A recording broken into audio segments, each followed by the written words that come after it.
So Pam, it still Yes. says we're in a practice session. We have to open up the webinar. Okay, and that gives me time to get my agenda out.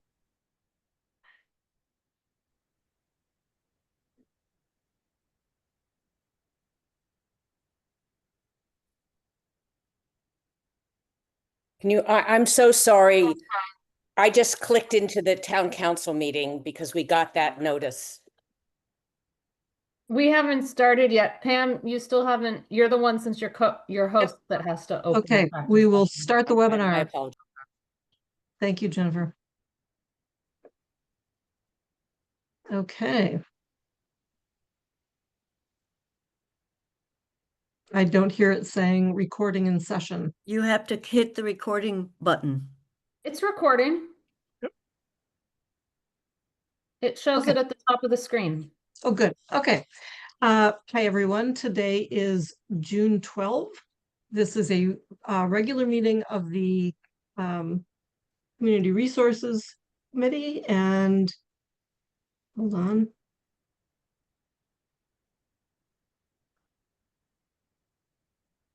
Sorry about that. Pursuant to Chapter 2 of the Acts of 2025, which extends through June 30, 2027, the ability of public bodies to meet in a remote or hybrid manner without a quorum of members in person, this meeting will be conducted via remote means. Members of the public who wish to access the meeting may do so via Zoom or by telephone. No in-person attendance of members of the public is possible, but every effort will be made to ensure that the public can adequately access the proceedings in real time. I am going to call the meeting to order and ask if everyone can be heard. Councillor Haneke. Present. Pat DeAngelis. Present. Jennifer Tao. Here. Kathy Shane. I'm here. And Pam Rooney is here. We will not have any public hearings today, and there is no public comments section for the day. So we will move immediately to the action item. The first being interviews of applicants for the planning board. First of all, thank you very much for putting your names in for this. We feel that the planning board is a wonderful opportunity to be engaged in the town of Amherst and everything going on here. Given that there are 5 folks that are interested in the positions available, and the fact that we added an additional question to our question list this year, I'm going to ask that responses to each of these questions be as brief as you can, with up to 2 minutes. We will not have time to go much longer than that because of the number. I have a very hard stop at 5 o'clock, 5:10 at the very latest. And so look forward to brevity. Brevity is golden. But depth. Depth and brevity. So the gist of this is that we will conduct the interviews as a group. Each question will be asked to all of you in alphabetical order. We'll rotate who starts the answer for each of the questions. Jennifer has, I think, distributed. Yeah. Does everyone have the questions and the order? And we're going to start with Pat DeAngelis and go alphabetically through the counselors and alphabetically through the applicants. So thank you, everybody. And I'll wave when it's time and just try to keep your answers rolling. Thank you very much, everyone. Yeah, and I want to add my thanks to that as well. And the first question is, what prompted you to apply to serve on the planning board? And we're going to start with Bruce. Okay. Oh, I'm already muted. I can be very brief on this one, Pat, because it's really a desire to continue the work that we're presently engaged in. I mean, that is really the answer. And the follow-up sentence, I guess, because maybe it's just impolite to only give you one sentence of an answer.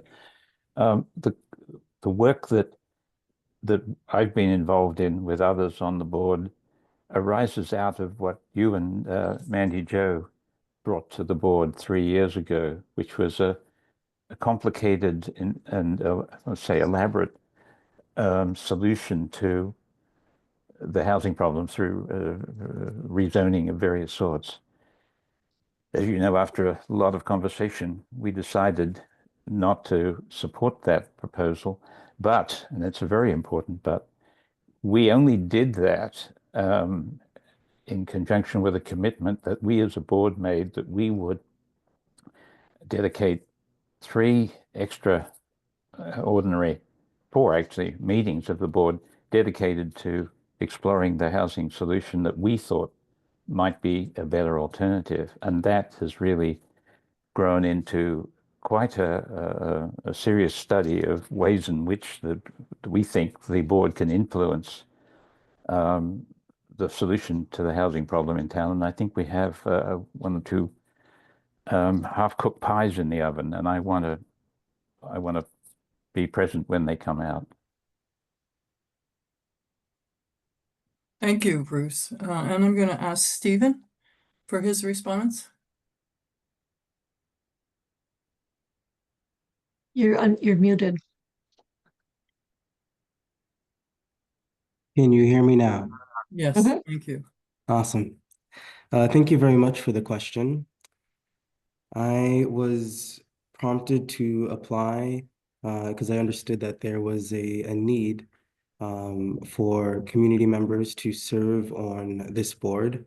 And as someone that is very passionate about my community, I felt quite compelled to, I don't know, take on this experience. Would you like to add anything else? And it's not necessary. That was a very clear answer, Stephen. Thank you. You're welcome. That is it. Okay, thank you. Angus. Hi, everyone. Thank you for taking the time to interview us about these questions. I think I'm new to the community. This is my first year of living in Amherst, and have really enjoyed it, really value this place. And I wanted to get involved and learn more about how decisions are made at the town level, and be a part of thinking through what this community wants to look like in the future. I was really excited to see all of the materials around the master plan, around the housing production plan. It's clear that there's a lot of intentional thought going into this. And I'm wanting to both learn more about that and contribute to thinking through how we can kind of,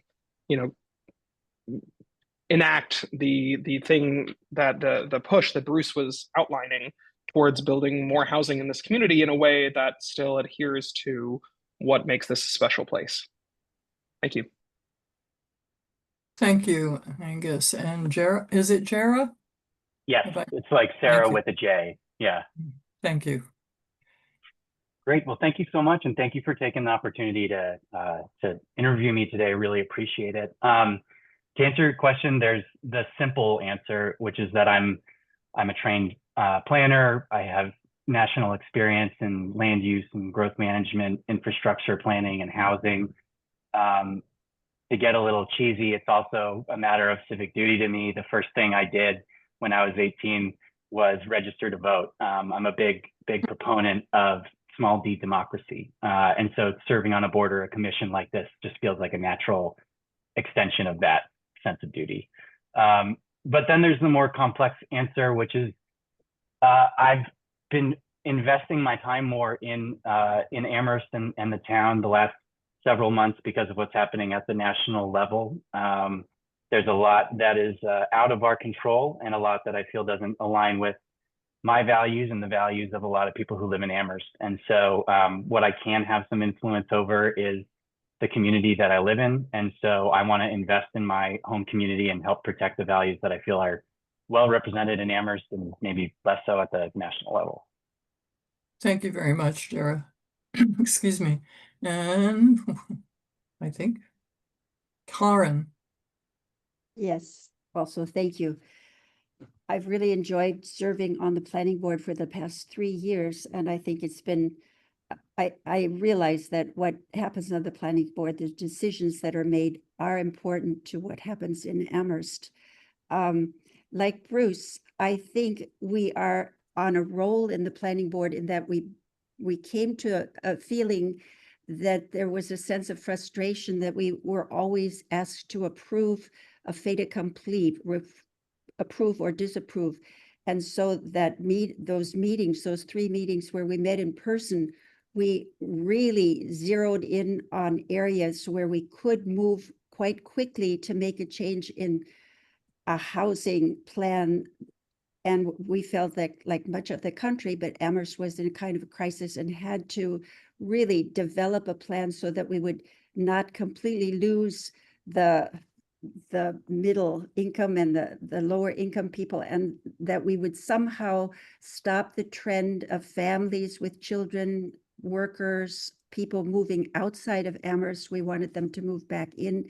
The businesses needed this kind of revitalization, the schools needed, and it's a complex issue. So it was very exciting that we all agreed, and we could see how much, even though we were very diverse, we really loved working together to zero in on, for example, the University Drive area and now North Amherst, where we feel that we can get ahead of the game, perhaps work with the developers early on so that we can really drive development in a direction, a much needed direction. So it's been a privilege to be on the board for 3 years. I feel that I now know so much more than I did to begin with. And I love being part of the process, and I'd love to continue. Thank you very much. And I'll pass to Mandy. Thank you. The order, we're rotating alphabetically again, so we will be starting with Stephen, and then moving to Angus, and then Jara, and then Karin, and then Bruce. This question is, what experience, knowledge, or expertise might you bring to the planning board that can make it successful? Please include any experience you have appearing before or serving on the planning board or ZBA or watching one of their meetings. Stephen. Thank you very much for the question. I have a great deal of experience in municipal finance, and reviewing building plans, conducting inspections, and I think that those are very valuable to the planning board, as a lot of plans and designs come to the board, to be able to interpret them, to see what best fits overall with the plan and our goal.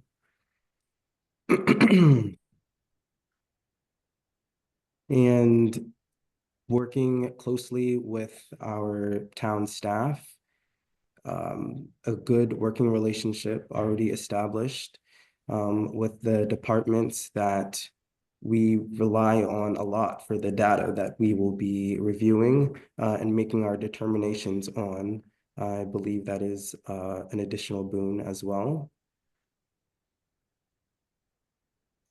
And that is my answer for that. Thank you, Stephen. Next up is Angus. Thanks. Yeah, so unlike Stephen and Jara, I don't have the same depth of experience, both in terms of zoning, looking at building plans, thinking about construction. My experience, I'm a historian, and I'm a historian who studies school finance policy. So my experience is around how communities make sense of budgets, how they think about financial decisions, and how they navigate tensions between different stakeholders in the process. That necessarily, if you're talking about school finance, you're necessarily talking about housing markets, residential, commercial property, industrial property. So I have exposure to those things, but I don't have the same depth of knowledge that other candidates might. I think what I do bring is both experience thinking about how to bring community stakeholders into discussions, and navigating tensions between different stakeholders around the goals that the community as a whole might have, and the questions before the committee in their kind of acute decision-making sense. So I'll end there. Thank you. Thank you, Angus. Jara. Yeah, so I'm a former general and comprehensive planning consultant, though I'm currently working in housing policy as a consultant. So I'm pretty intimately familiar with the planning and development process. Planning, zoning, and real estate development are pretty intimate parts of my job. Admittedly, I have less professional experience in things like civil engineering, architecture, and design, though my bookshelf might argue otherwise. I think something that might give me a particular strength as a planning board member is I'm a very good listener. A huge part of my job is community engagement and stakeholder interviews, which is active listening. So I really understand the importance of kind of going into an environment and going into a conversation and discussion open-minded, because it's so important to listen, to build trust, and to treat people like people and not necessarily, I don't know, pieces on a chessboard or something like that.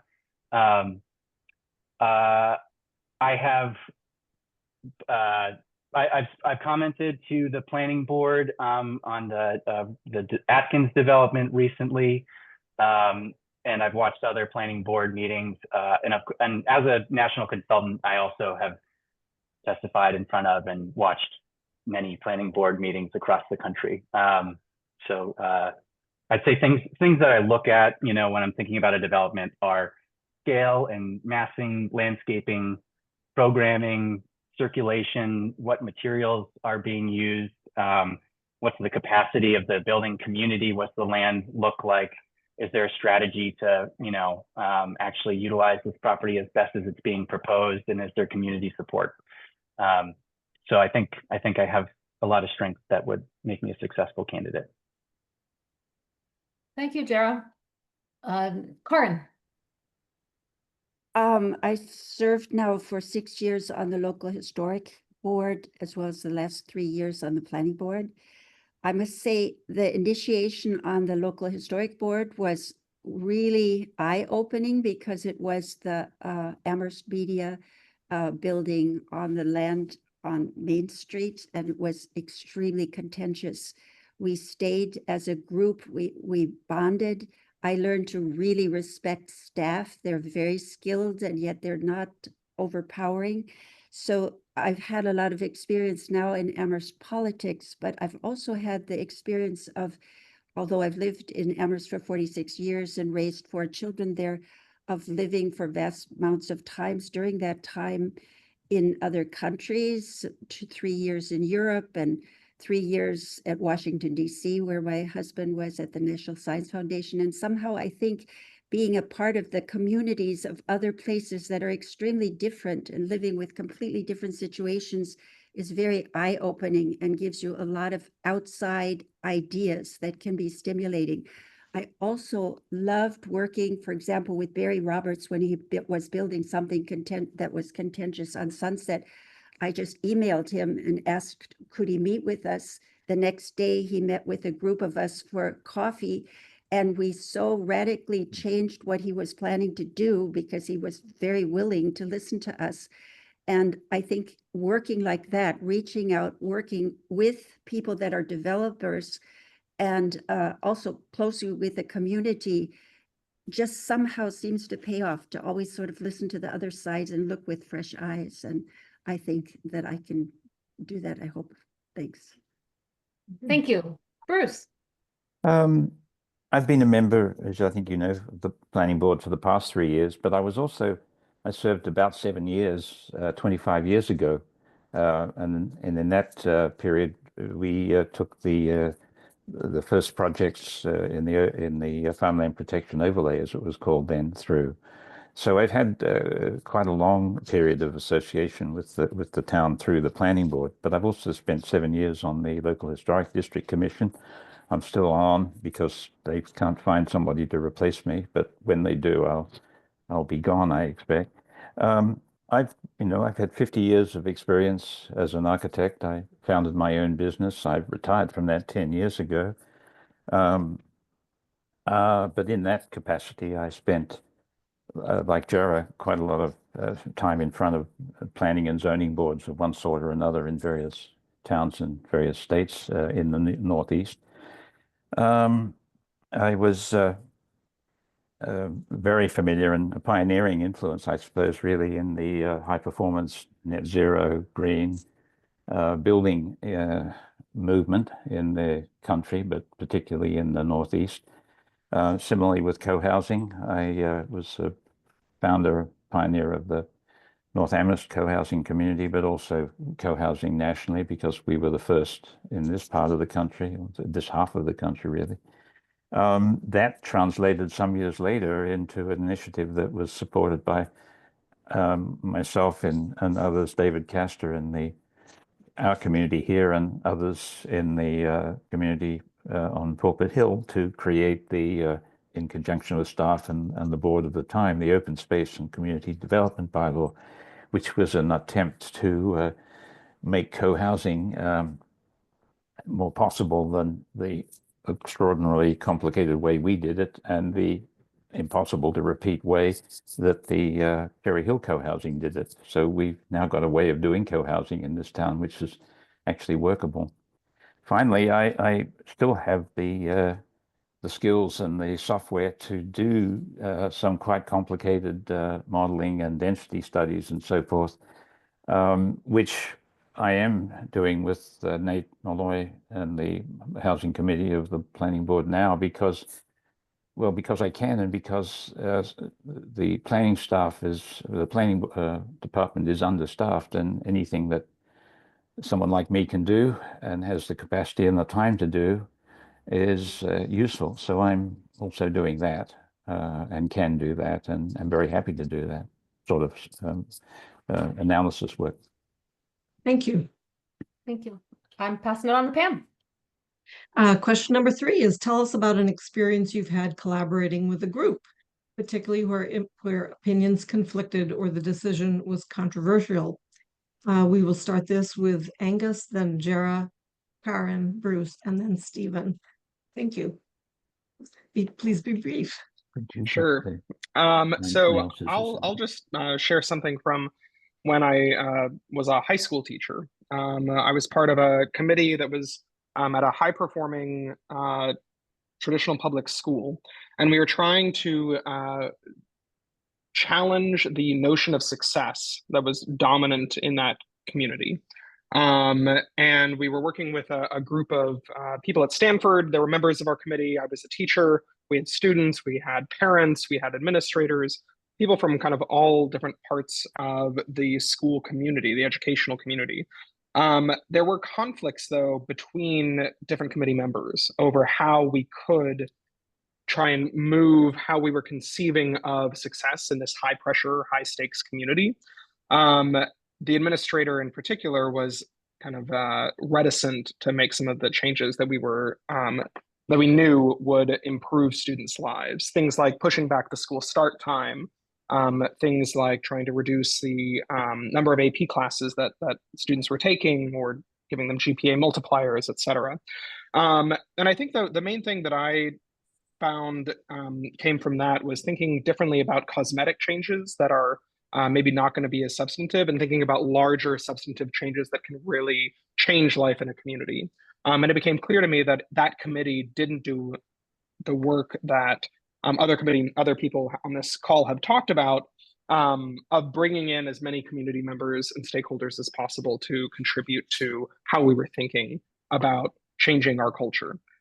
It's exciting to see that through the master plan, through the housing production plan, there is real work here within the Amherst community to bring in stakeholders and listen to them.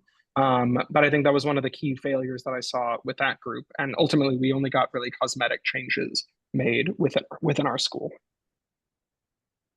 Thank you. Jara. Thank you. So I've worked in politics. I created a nonprofit to combat gerrymandering, and I work in the world of planning and housing.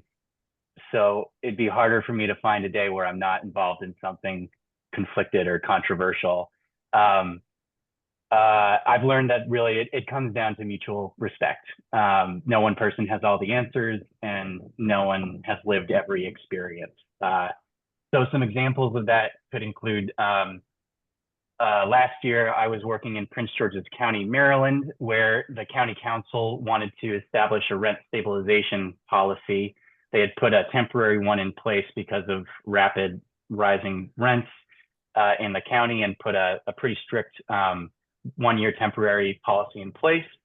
And then they hired us to take a closer look at what the policy would look like in the long term and what would be a good fit. And so we had to bring together, I mean, everybody, elected officials, civic leaders, community members, developers, both for-profit and affordable housing, tenant advocates, service providers, homeowners, renters, business owners.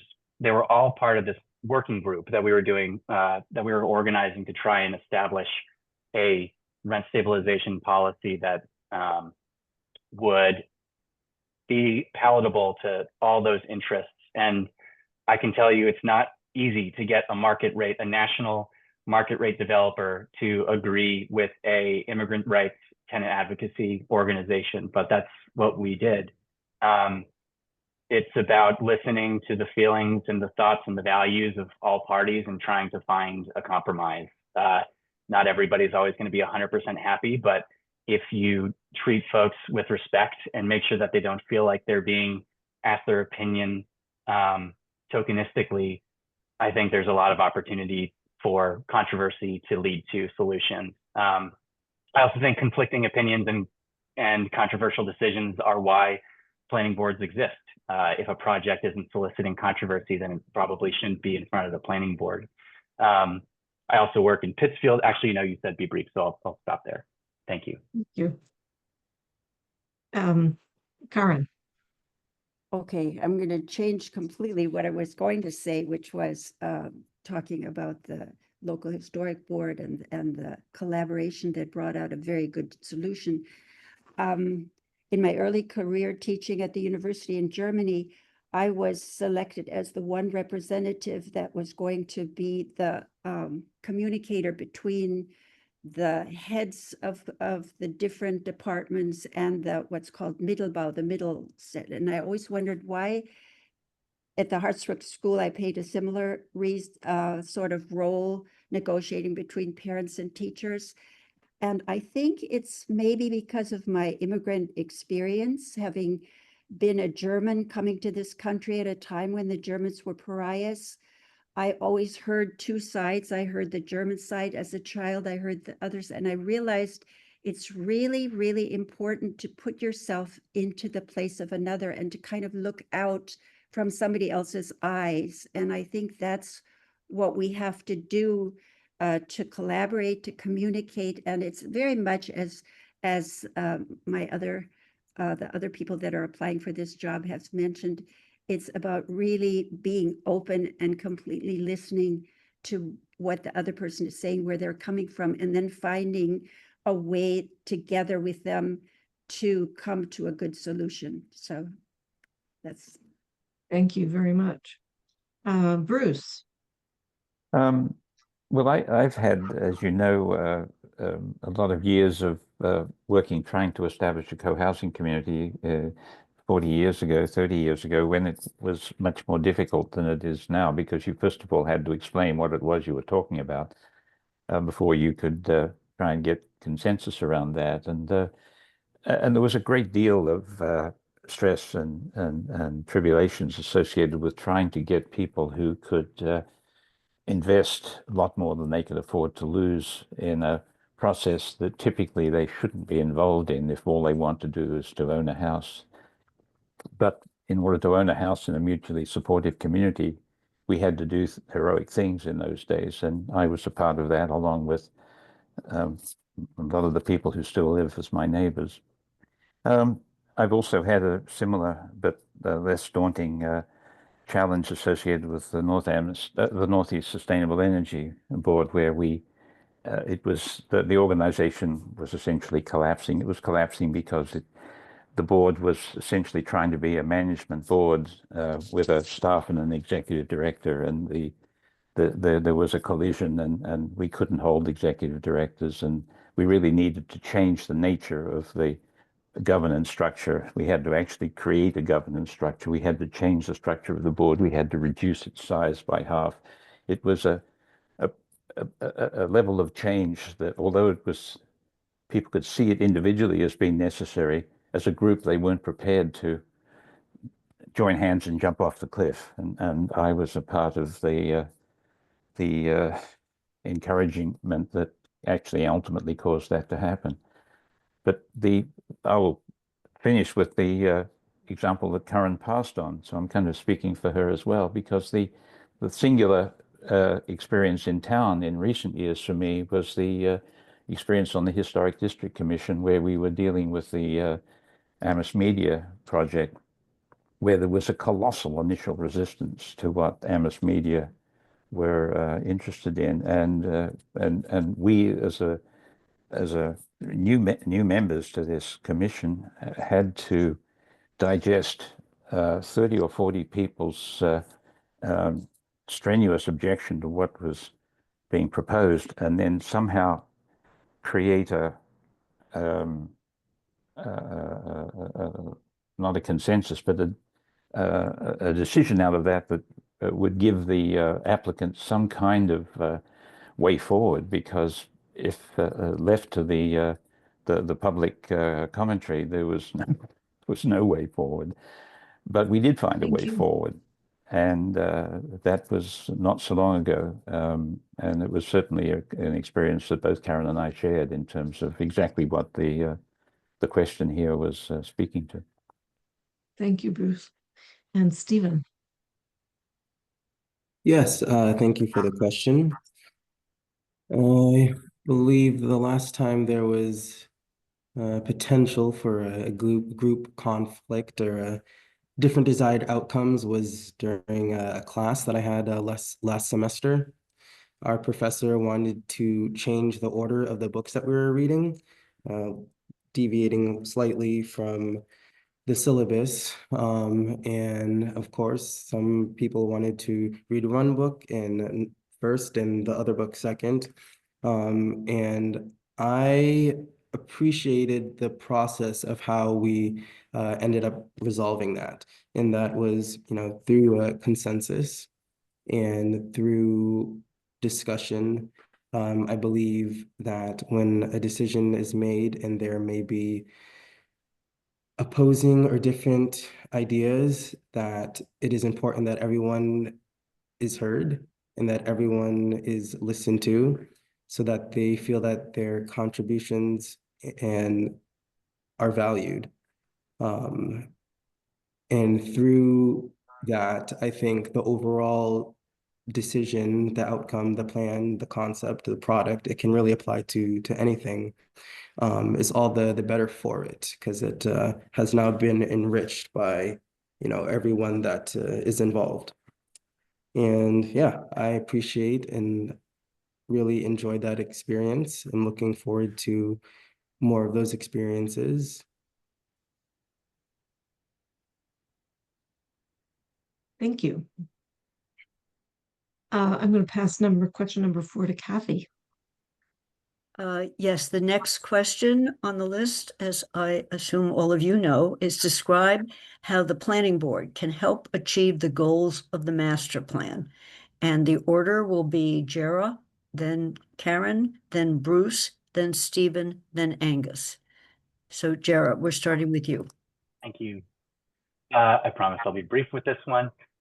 It's hard to imagine a body more important to achieving the goals of the master plan than the planning board, second only really to town council. The way that I like to think about the master plan is it's a static document that was created with a ton of work behind it, but it is a document that is stamped and done and dated, or I shouldn't say dated, but like has a date, right? It is a static document. The planning board is contemporaneous and dynamic. I was giving a training to some of my coworkers recently about the difference between land use and zoning, and I think about the master plan and the planning board kind of in similar ways, where the master plan is kind of this vivid, impressionist, colorful, broad strokes, beautiful painting depicting the values and the vision for the future. The planning board is more like a black and white architectural sketch, looking at the specifics of a project, reflecting on the bylaws and the master plan and adding nuance where needed.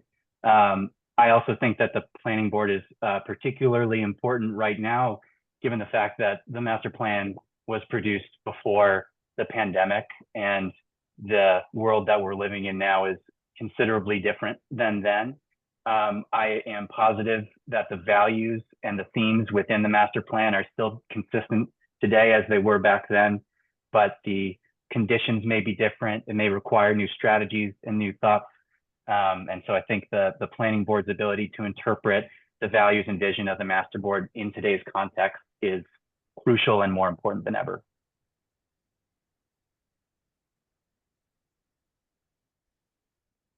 All right, Karen, thank you.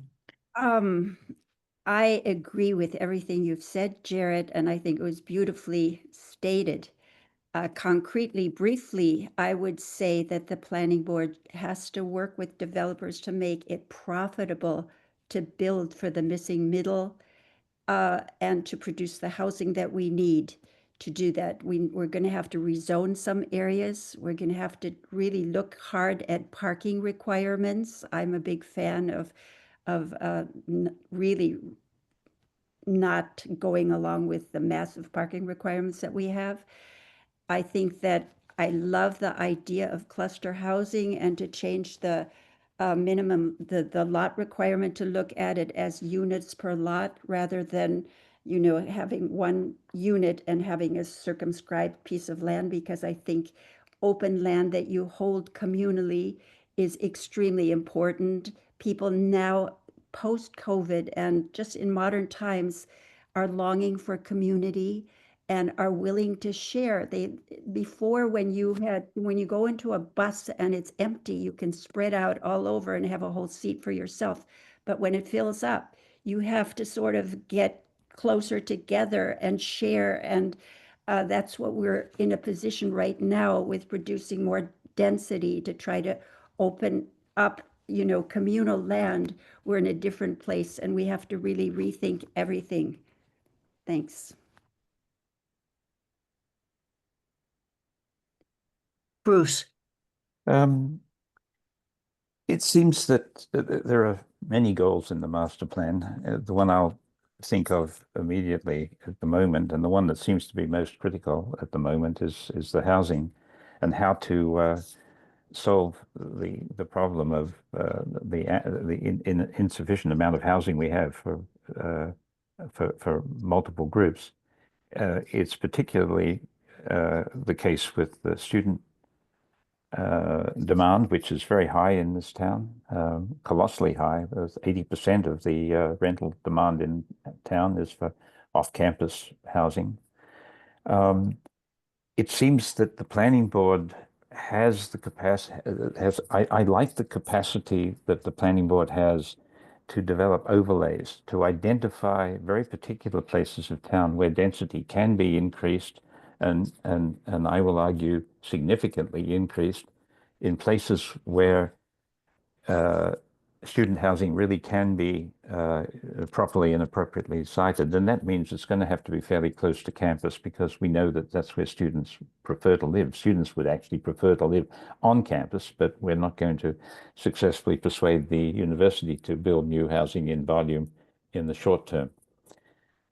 So exploring and understanding how these overlays, I think, which can be more immediately effective than zoning changes, which are more complicated, because you change a zone, you're changing the zoning in all sorts of spots in town, and it may have unintended consequences for the particular spot you might be focusing in, which is why the overlay seems to be such a useful tool. But beyond that, I think it's also a matter of the planning board can, by articulating the vision, can influence, as Karen was saying, developers. So even though it might not be written in a bylaw that something has to happen, I think the planning board can develop a skill to represent a vision, to articulate, to speak of it, and beyond the simply obligating a developer, an applicant to do a certain thing. I think the planning board's role also needs to be recognize its role as an articulate spokesperson for the vision and include those periodically in our answers and comments in the course of public hearings and so forth during meetings.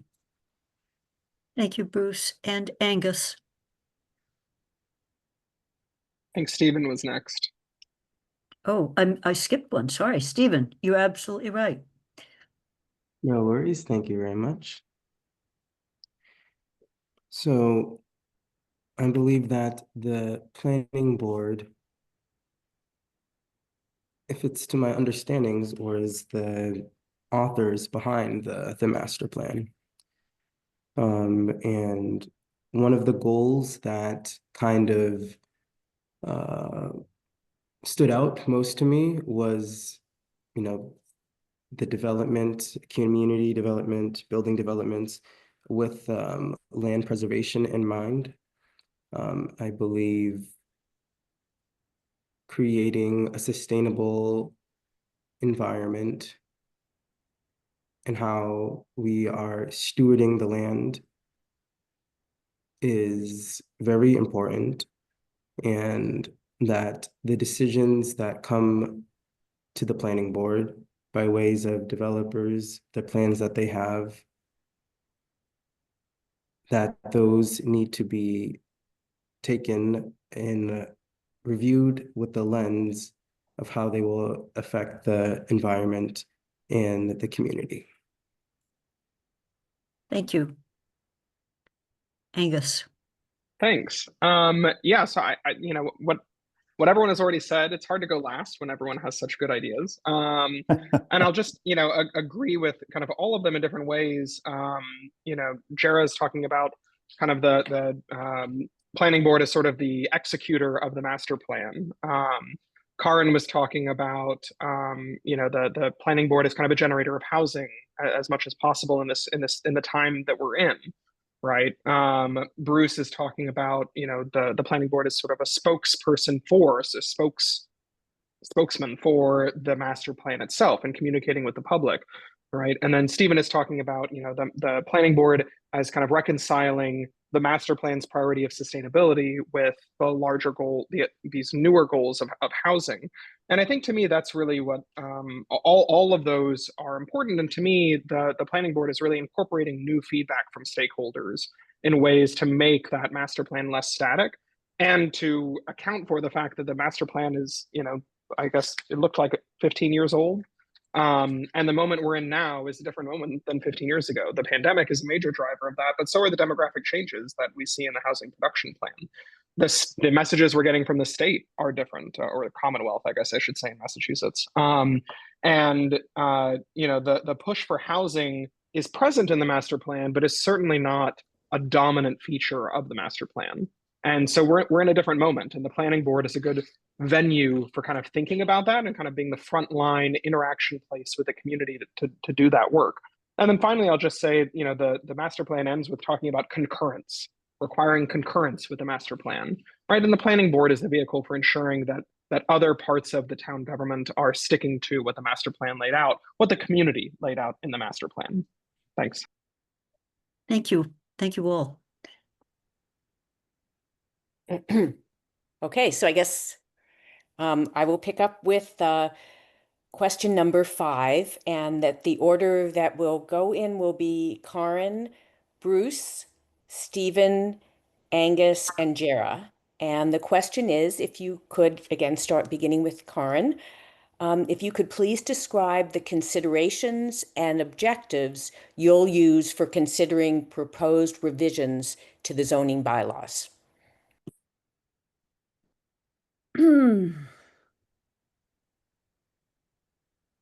I think we all realize that Amherst is a special place because of the dominance of the university and the pressure of housing that this imposes.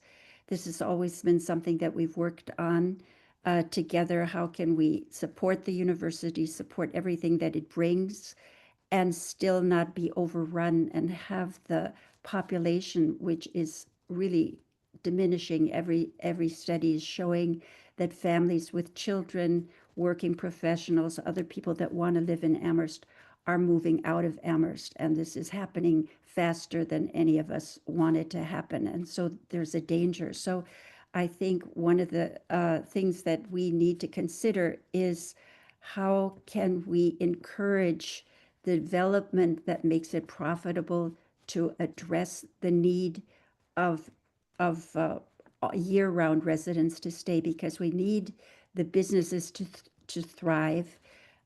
We need the schools to remain healthy. And so I would look at everything through a lens of how do we preserve this while at the same time, of course, being good stewards of the environment. That's one of the things we all care a lot about. And having our community, keep the sense of community. In other words, you have to balance it. But my main concern is that Amherst continues to be a place where year-round residents can also thrive, and thus the university will live in a healthy place. It's also good for them. Thank you, Karin. And we'll next move to Bruce. In general considerations of zoning or revisions to zoning bylaws, I think it's always good to look at the goal statements, the objectives, the strategies, and so forth, things that are set out in the master plan. What's the big picture? What is the direction that we're trying to achieve? And that's one way we can use, one of the many ways, but it's a very particular way in which the master plan can be used at a granular level of looking at the proposed changes to the bylaws and so forth, the zoning bylaws. We should be guided by those goal and objective statements in the master plan, or if we find that they're not giving us good guidance, we should register that as well. So it's a feedback mechanism for the master plan. But speaking of feedback as well, I think it would be nice, and these two remaining comments would be a little bit odd, perhaps, and I'm not sure whether I would go campaigning with a drum, but I like ordinances and so forth that provide feedback, and feedback is applied through an appeals process. So it's considerate that we have an appeals process. It's usually done at state level, but we should be mindful of that, because an appeals process is basically a feedback mechanism, and feedback mechanisms are where you learn whether what you're doing and what you're trying to do have got legs or not, and so forth. So we should be mindful of appeals processes in our bylaws. And finally, I think it's worth thinking about expanding discretionary powers of the planning board. This is perhaps a contentious thing because people don't like to lose control, and perhaps they think by giving more control to a small group of people that's an authoritarian move, and right at the moment that's probably not like a super popular way of thinking, but it's worthy of consideration, I think, because in Amherst we have a very solid, experienced and planning staff. And if one is extending discretionary powers to permit granting authority, it's very important, I think, certainly helpful, but I think actually also important that you've got the support that comes with a solid professional full-time staff. And we have this, and many towns don't, or not to the degree that we do. So it's worth asking ourselves whether we shouldn't take advantage of the staff support that we get, which can boost our understanding and so forth, and make it us a better and safer custodian of discretionary power. Because with discretionary power, then you can sharpen a blunt instrument, because laws are blunt instruments, and discretionary power exercised intelligently, creatively, thoughtfully, and with empathy and passion and so forth, is a sharpening instrument for the blunt instrument of bylaws and zonings and regulations and so forth. Okay. Thank you, Bruce. We'll move on to Stephen. Yes, thank you. So for this question, I didn't quite understand it entirely. Is it possible to have it paraphrased?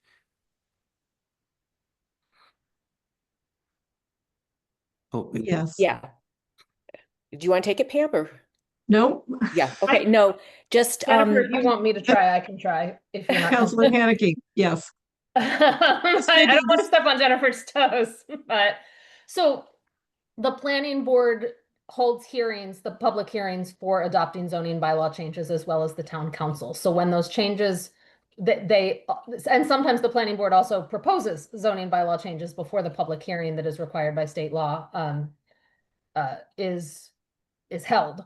And so when you're looking at those revisions to zoning changes, considering either from the first ground proposing something or when something comes to you from the council to hold that public hearing, what are you going to look at? What are you going to consider? okay, thank you. Thank you very much. So I think something to consider would be to see if it fits within the overall the master plan. And if there are certain elements that do not quite align, how we can modify them, or how they can be, restructured to better fit. And by reaching that through a consensus. thank you. And we'll move to Angus. Thanks. Thanks.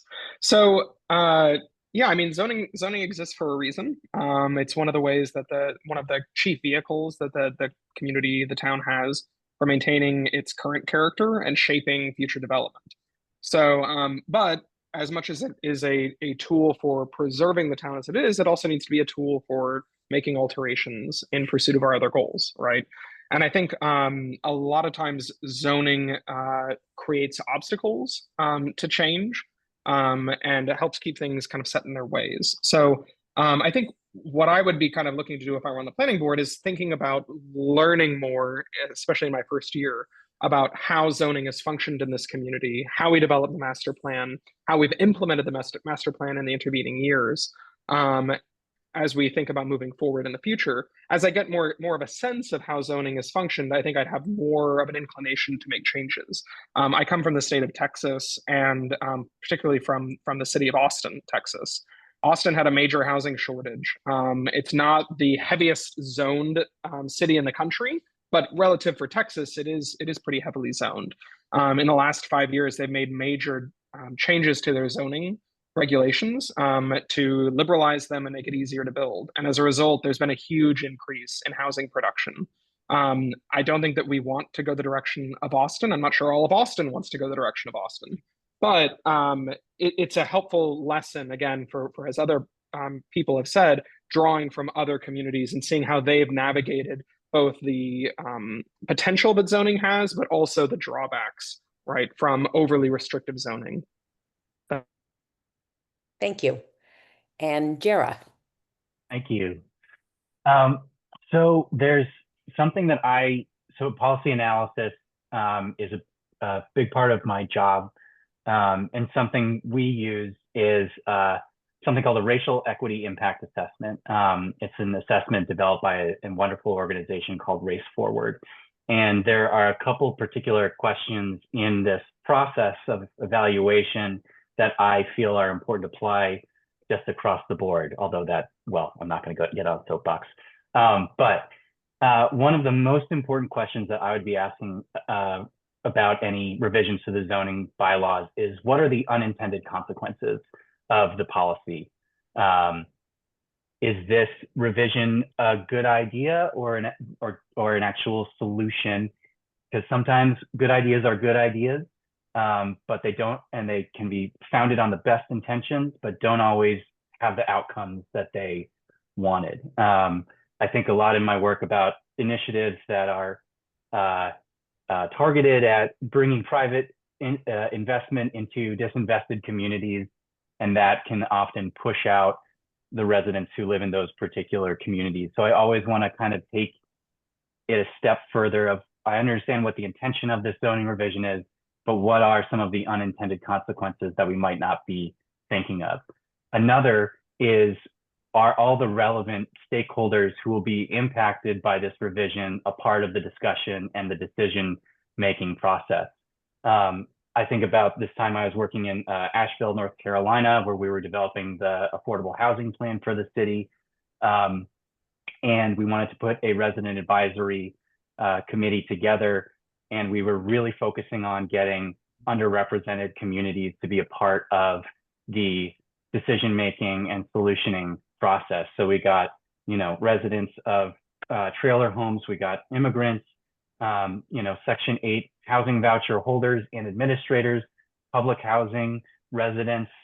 We really, really wanted to make sure that this wasn't just driven by the normal folks who are part of this discussion. So I always ask myself, are all the relevant stakeholders involved and being thought of and incorporated? Is their voice being incorporated into this? Also, does this revision, as everyone said already, align with the master plan, and does it meet a need based on the current conditions we're seeing today, both quantitative and qualitatively? I'll stop there to be brief, but those would be the three things: unintended consequences, relevant stakeholders, and does it align with the needs of the town? Thank you very much. And I will pass the baton on to Pat. Thank you. And the question is, what is your approach to incorporating public input into your decision making? Many of you have already touched on that. We're going to start with Bruce and then move to Stephen, Angus, Jara, and then Karin. Bruce? I think we have a pretty good process at the moment. So my approach is to support what we currently do, which is that we have meetings that people can attend. It's a little easier, I think, for people to attend on Zoom than it is, though I'm a little frustrated that there's that level of anonymity, although I have to say that Doug Marshall is the only chair of a committee in town that reads the public attendees routinely and religiously at every meeting. So we do have some of the sense of a public meeting, even though it's Zoom. But we do enable people to email and send comments in, which always arrive in my email and get read. I believe that our public, our residents have the ability to access the packets and the information that we see so that they can be informed, at least by looking at the documentation. So there's a pretty good level of support, I think. But as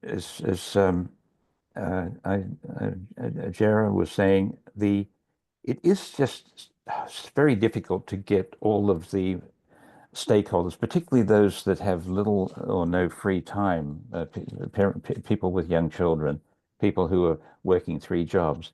I know when I was chair of the original master plan, we tried, as Jara did, to get all of the imaginable stakeholders, and it was so difficult to do that, but we have to try. Ultimately, I'm an advocate of tabling and knocking on doors. I don't know whether I'll have the commitment to do that, but I should with the North Amherst overlay, because I think that's going to be a topic that is,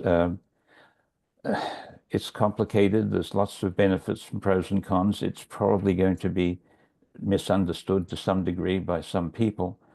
And it would help if I did as I did with the North Amherst Community Farm when we were trying to raise public awareness of that, to knock on doors, which I did in a much smaller neighborhood, and to set up tables in places where people are going to be at given times, and to sit there for 2 or 3 hours and be present and prepared to look like an idiot.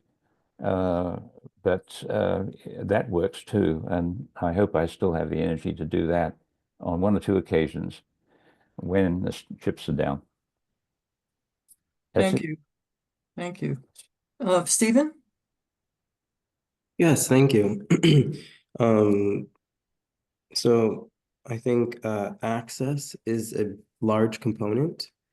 And from listening to Bruce's wonderful answer, question for me that arose would be to how to create more access for those individuals that don't necessarily have that same time to be able to maybe participate in depth as they would like to.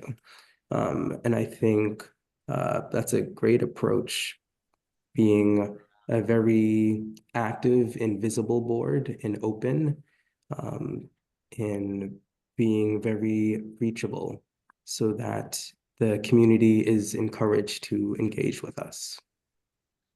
Thank you, Stephen. And I'd love us to move on to Angus.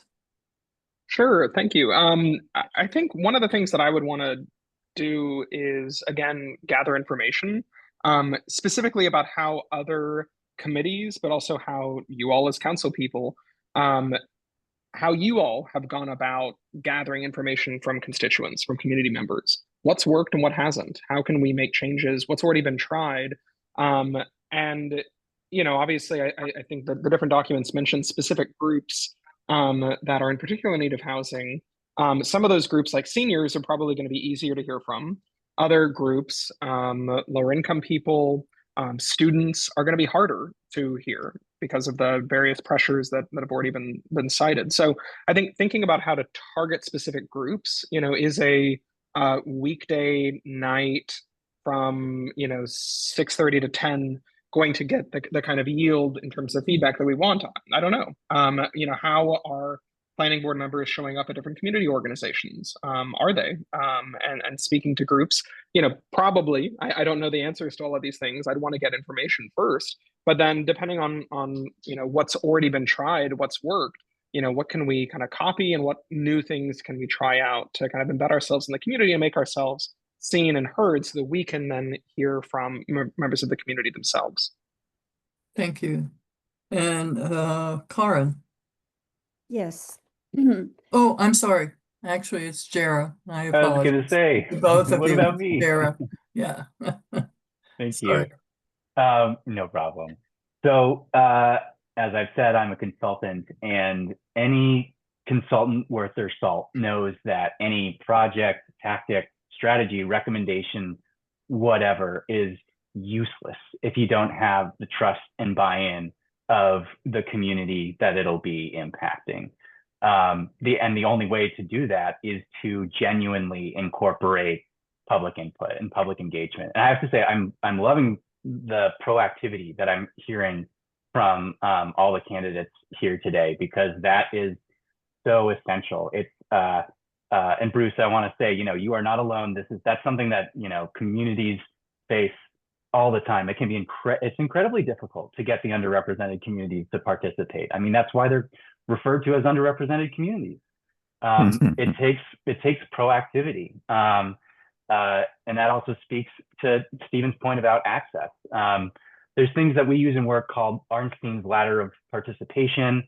There's the spectrum of community engagement, which basically looks at community engagement from, ignoring or informing the public about something, all the way to being much more collaborative or even deferring and like small d democracy participation.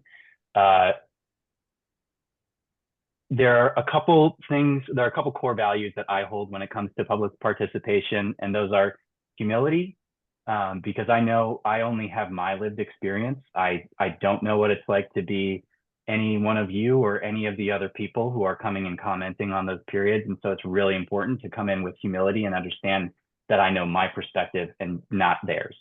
I also believe transparency is absolutely paramount. That's how you build trust, or one of the ways that you build trust.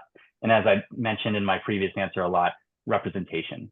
Is the public input representative of the community and those who will be impacted? So I regularly incorporate public input in my work. It is, I genuinely in my heart believe it to be the most important thing, moving an idea from an idea to implementation. And so I would value having that opportunity on the planning board. Thank you. And now, Karen. Yeah, I actually recently got a phone call from someone who was deeply concerned about something that was happening, the Atkins project that's being built. And she asked if I would, if she could walk me through it and come to the community. So I immediately left for her house, and it was very enlightening. I learned a lot. I think, though, it's absolutely true that we are getting a lot of public input and we're reading all the letters, but it's clear that it seems to be always the same people, very much of the same people that are showing up at our meetings. And you're absolutely right. Many of us are retired people with more time, and how do we get to the people that we are not reaching? And I think it comes down to what Bruce said, probably when there's I shouldn't be pushing this down. You can hear me. We probably do have to really spread out into the affected neighborhoods when something is happening, and knock on doors.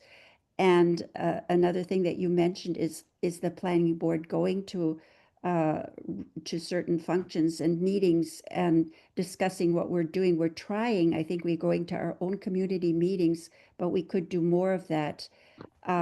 I think as a whole, you're right. Again, we have to be humility. We have to be seen as somebody who's accessible, who's open, who can be trusted, and then follow up with the people that do reach out to us. And I think lots of site visits, lots of being present in the areas that are being discussed is also important. It makes a real difference to be on the ground and walking around and really doing the research and the fact finding that's always much more than what comes to us on paper. Thanks. Thank you all. And I will pass this on to Mandi Jo for question 7. Thank you. We're 3/4 of the way there almost. There are 8 strategies. This is one of the new questions we added because this is current. There are 8 strategies in the draft housing production plan. We understand that it's draft, that list the planning board with partial lead responsibility for implementation. Which 2 or 3 of these strategies have the most potential, and why? We start with Stephen. Hi, thank you. So first of all, that document was very thorough. I was very impressed by all the information that it had and the way that it was packaged. That was very impressive. In terms of strategies, I think that the first one that had to do with a redesignation of how the property types were classified. I think that is a good avenue and a good strategy. And that would affect which types of properties can be built based on the zoning. And I did not have that much time to go over that production plan as much as I would have liked to. So that's really all I have on that. Thank you, Stephen. Angus. Yeah, so when I was reading through the production plan, in particular the different goals, I was really trying to think about what would be kind of the lightest lifts for the highest yield if we're thinking about trying to produce more housing. And so some of these are interesting ideas. I was living in Philadelphia before my wife and I moved here to Amherst. Reducing parking was a huge deal in Philadelphia because it's a giant city and there's tons of parking requirements. Here, I could see that being useful in some places, but maybe not in others. So, so I was focused on 3 numbers, 2, 3, and 8. So number 2 is upzoning residential districts for high density residential use and redefining apartment uses. This seemed particularly useful to me as different from the first goal in that it's kind of creating tiers that would really help kind of meet the needs of different groups. So small apartments, right, might be useful for thinking about families or seniors. Large apartments, 50 units or more, that can be really helpful for targeting students. So thinking about different tiers of who we need housing for and the different kinds of housing needed for different communities, really, really useful. Number 3, talking about infill development and adaptive reuse. This is already the current strategy. A lot of the things that have come before the planning board are exactly looking at infill and reuse. The conversation around the South Amherst School is explicitly about, about this question. I think it's also less likely to garner as much community opposition, right? This is land that is very much underutilized. And then finally, number 8, apply density bonus provisions to more development types. Again, this seems really simple, pretty easy, and that it could boost apartment construction, as opposed to number 9, which is focusing on ADUs and kind of a pre-approved design plan, which the goal states, planning staff should also consider whether they have the technical skill set and capacity to oversee design reviews, or hire an outside consultant and administer pre-approved plans. That's just a lot. So trying to think through, what is the staff able to do quickly? What's going to yield the most housing? That's kind of how I think about those different goals. Thanks. Thank you. Jara. Great, thank you. This was hard for me because I have feelings about all of them, but I'll whittle it down to the 3 as required. Also, I actually, Angus, I really appreciate your way of thinking about it in terms of like what's the biggest bang for the buck. That level of efficiency, I think, is a really smart way to look at it. When I was trying to interpret like what does most potential mean, does that mean just sheer volume of units? I assume not, but I assumed it was more the most potential to produce the outcomes expressed in the master plan that reflect the values of our community. And so when I think about housing access and the most potential related to that, I'm thinking about housing choice. So what gives people the most flexibility in terms of price points, sizes, amenities, location, increasing the size of access, I think, is what is most important to have a healthy housing market. So with all that being said, I think that the 3 strategies that I would pick to have the most potential to increase housing diversity and housing access are upzoning residential areas for higher density and redefining apartment uses. It'll increase flexibility related to residential development. I am a big proponent of mixed use development, don't get me wrong, but I don't think it needs to necessarily be in anything that's over 25 units. 25 units alone is not necessarily enough to create the demand needed to support a commercial space on the first floor. I think coupled with the Chapter 40R smart growth overlay, that could be particularly effective in terms of producing affordable homes. Below market housing is extremely difficult to build, extremely difficult, way harder than market rate.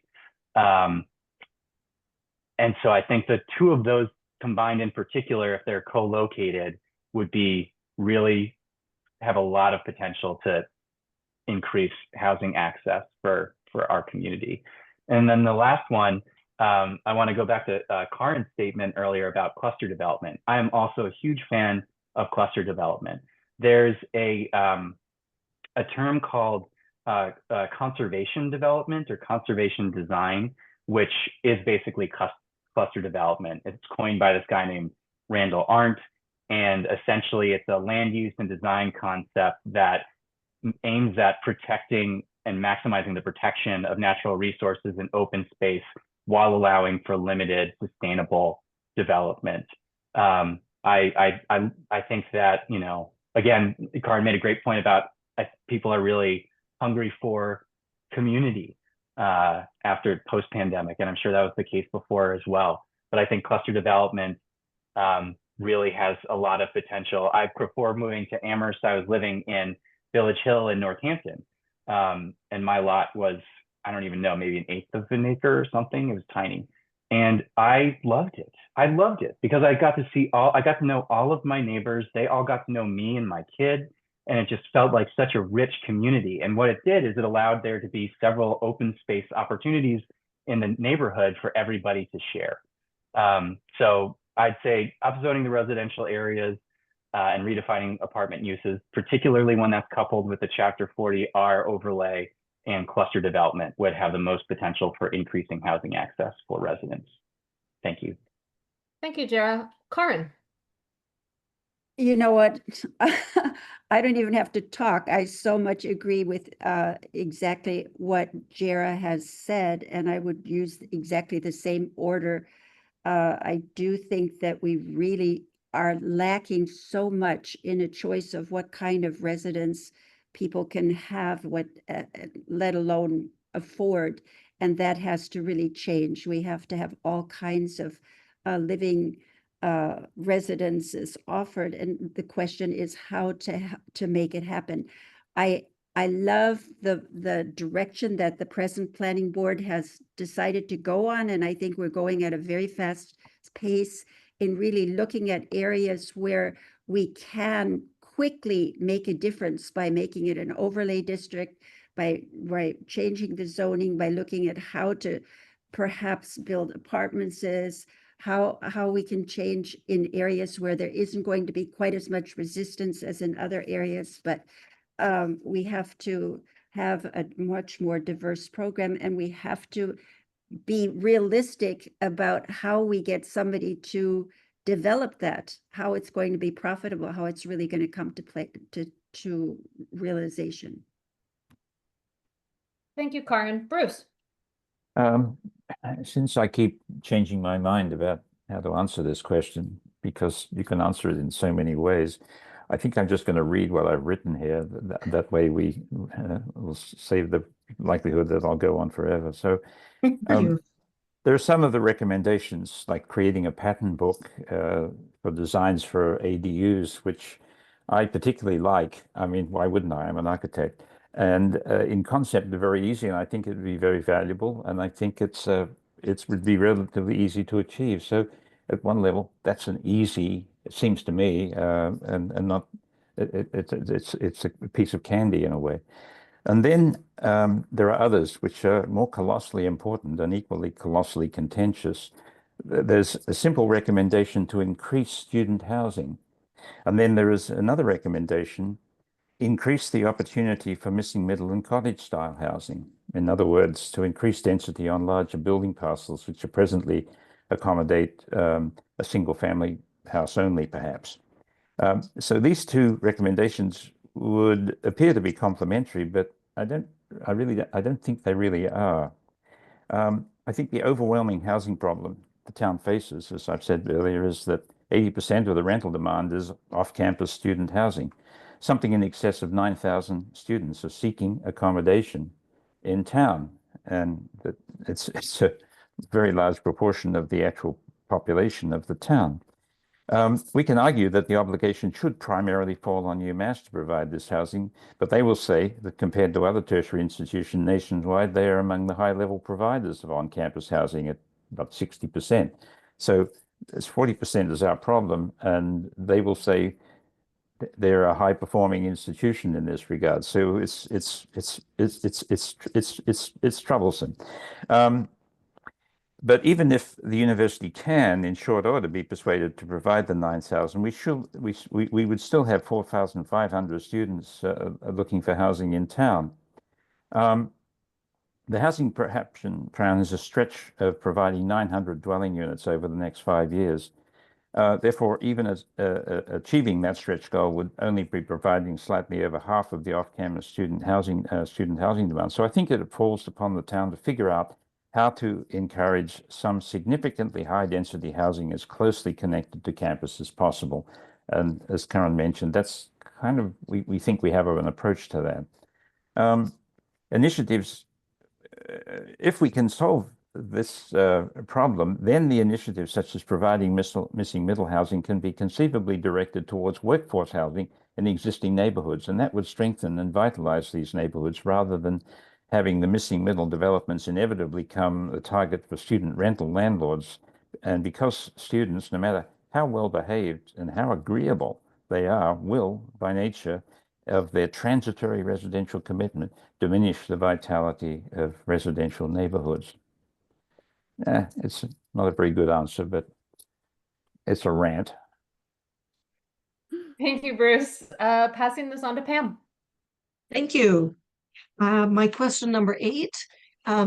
We have heard a lot from your expressions of what you have already covered. Is there anything else you might like us to know about you that makes you a strong candidate for the planning board? And I will be starting, I believe, with Angus.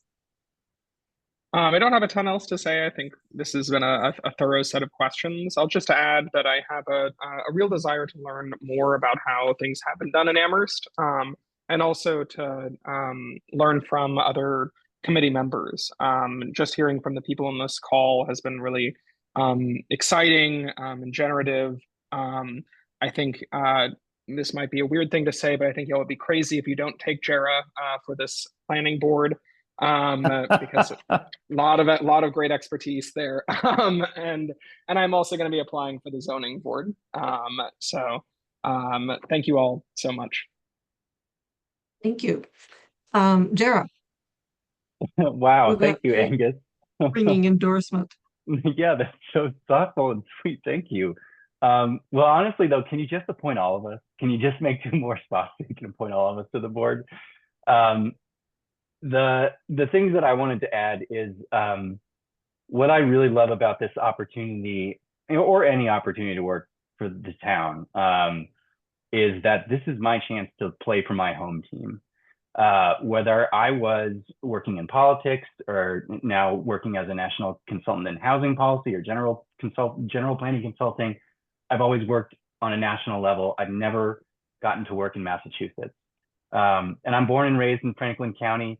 My grandmother lived in Amherst for 20 years. This is just my first year being fortunate enough to be a homeowner myself in Amherst. And so this is my chance to really apply my knowledge and skills and passion for my home team. And I would really value that opportunity. I'm also here for the long haul, and not to say that's not the case for anybody else here, but I certainly plan on raising my family here and hope to be here for at least 20 or 30 years, if not longer. I also want to emphasize that while, housing policy and planning and all that is my profession, it's not a justification for me to think that I know better. All development is highly, highly, highly contextual and highly, highly, highly personal. So for me to think that because of my expertise, I know better is foolish, and is the first way to build distrust and alienate community members. And so with that being said, I just want to emphasize that if I'm appointed to the board, you'll be getting Jara, you'll be getting the family man, the Amherst resident, and the homeowner and the housing professional in that order. I want to make sure that the impression is clear that if you appoint me, you're appointing the human, you're not appointing the professional. So thank you, and thanks again, Angus. That was very kind. Thank you, Karen, please. Yeah, I also wish you could just expand the board and have all these great candidates be part of it. So I'm not a lawyer or a planner or a professional architect. I'm mostly I'm a mother of 4 children, and I've been a teacher on the university level all the way down from first grade to 12th grade. I think being a teacher is one of the best sort of training things you can have, because you have to learn to be extremely open-minded, and you have to learn to be flexible. And then ultimately, you have to be able to step up and take the responsibility for making the best decision that you can. And I think that's what I do as a human. I listen to the experts, and I think I have common sense. And I find it was a great privilege to have these 3 years. I'd love to continue but it's been wonderful working for the town. Thank you. Thanks, Karen. Bruce, please. I don't have a whole lot more to say, really mainly simply because I'm retired, and although I'm doing other things, I have time. I have more than enough time to do what's needed and perhaps a little more. I also know the staff, or at least I guess I don't know the more recently appointed staff, but Nate and I know, and I trust Nate, and I think he trusts me, and same with Chris and others on the planning staff. So that's something that's taken time, and likewise with other members of the planning board. And I would imagine with those of you here that will be among the new attendees, it feels to me as though this is going to be continue to be a board where the members work well together. We're currently a very good board. We work well together. We have mutual respect. We know we recognize each other's strengths. Certain people are good at certain things, and there's a consciousness, I think, among the membership of how to best use our collective talents, and that's it. Thank you. Stephen. Well, if you don't know this already, if I haven't made it pretty clear, I am very passionate about the community. And I feel like there are so many communities within Amherst that I've had the pleasure of interacting with, whether it's through like recreation and leisure, through education, or my professional work. As someone who has resided in Amherst for most of their life, I feel that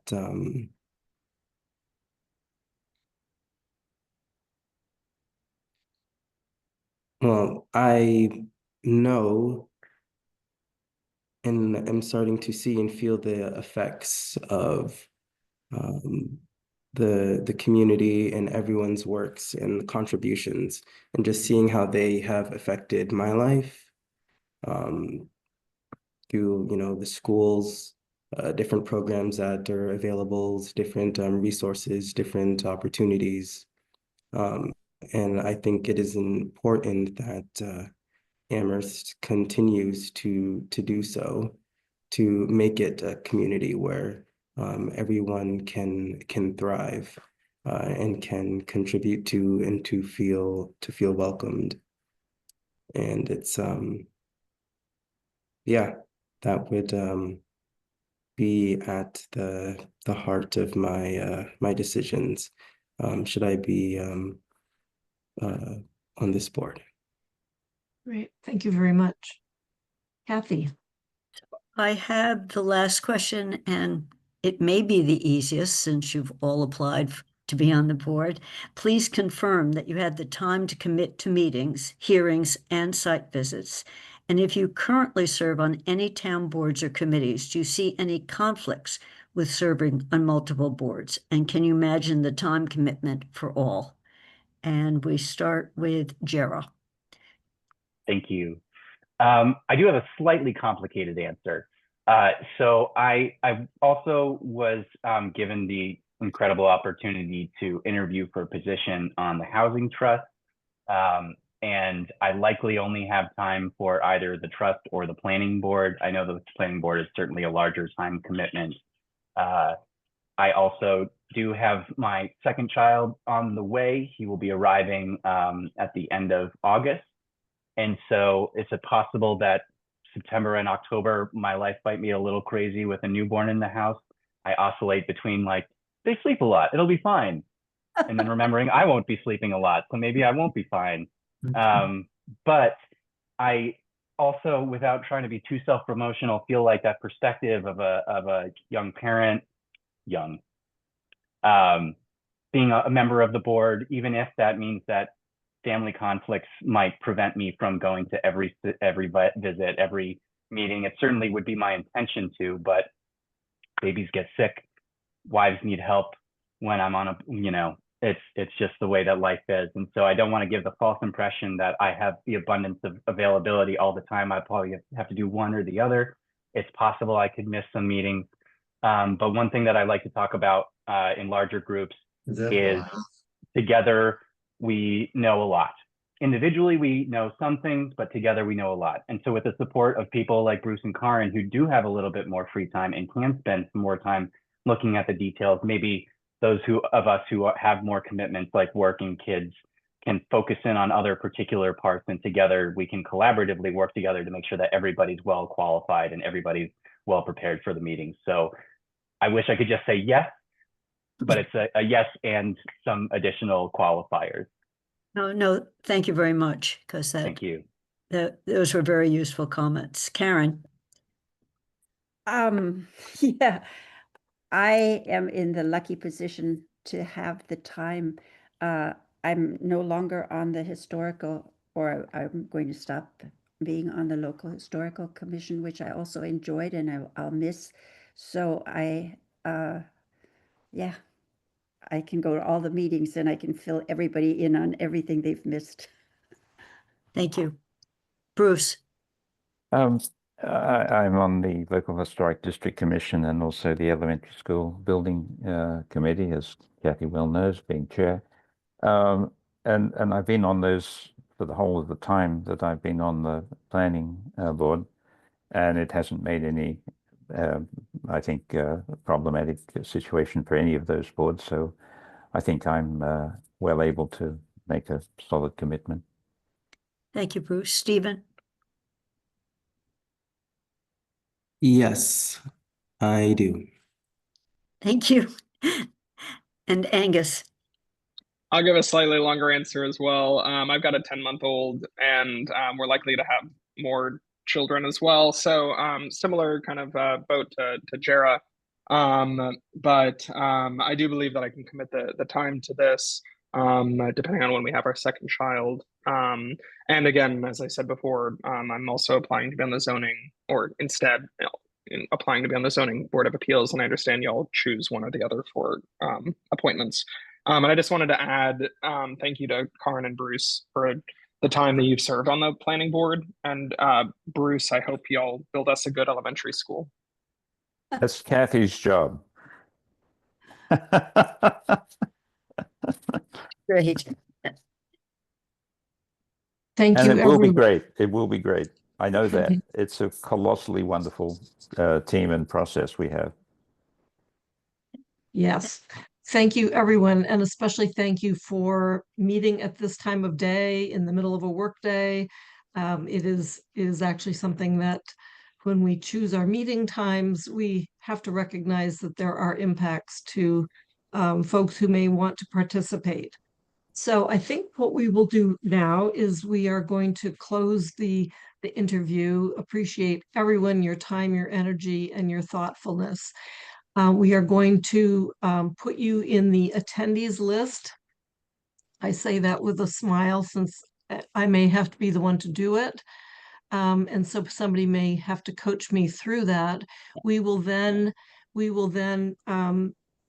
have a discussion. So we will be talking about you all. You are welcome to stay. You are welcome to leave.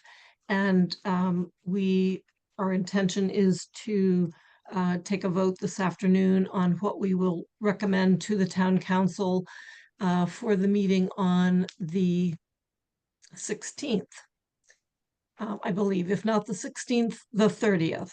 So that said, let's see. How do we have folks? Pam, hover your arrow over the person's name, and over to the right, you'll see little dots. Yep. Ask to unmute. Not the little.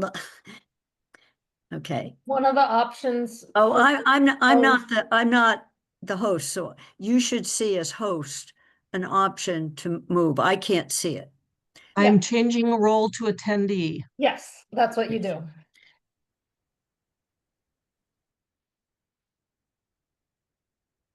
Goodbye, everyone.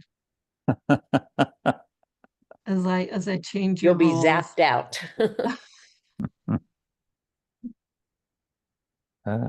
See who's last to go. Let's see. Did I miss anybody? Yes. Bruce is still. And Bruce is still here. Yeah, you have to do Okay. them one by one. Yep. I guess. I don't know. But Bruce, how come did I, uh-oh. but- no, but you removed Mandy and you removed So I need to, Pat. So bring them back. Ah. Oh yeah. promote to panelist. And there's Pat.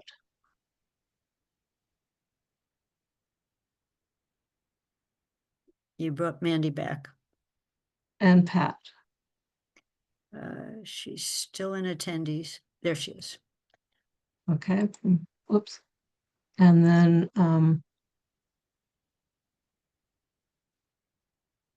did I get everyone?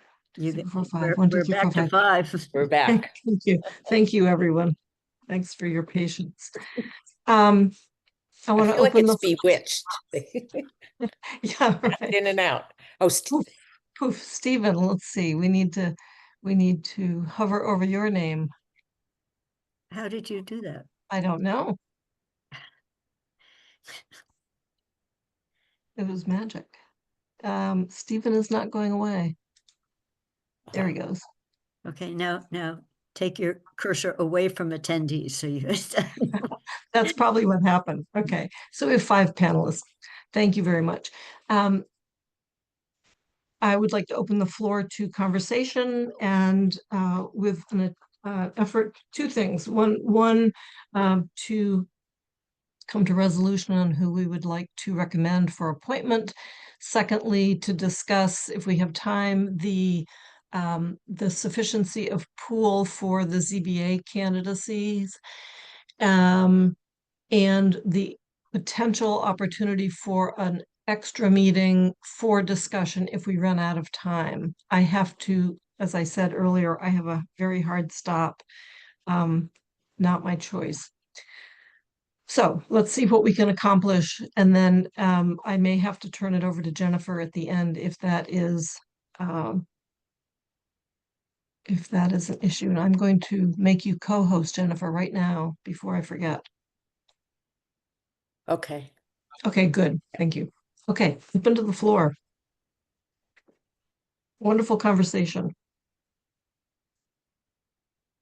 Do you want us just to shout out?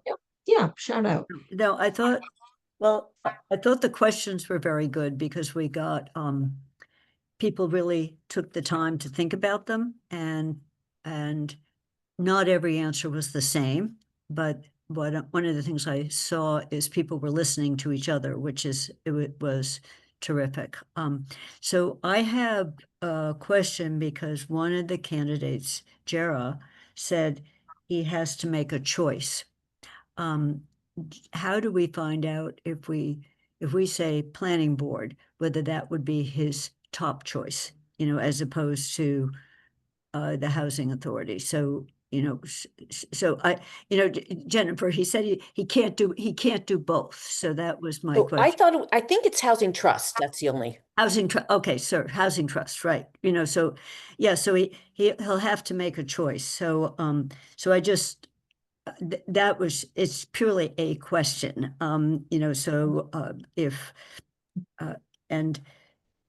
so I'll stop there because it's a question I have just in terms of us thinking about this. And one of the other said, he has also applied for ZBA and would keep his name active in that pool. So, what I'm seeing is that we've got some good people here. And so just thinking of how to make the best use of them. So those are my comments. Yeah, there were you. 2 people saying that they would be open to ZBA, so not just one.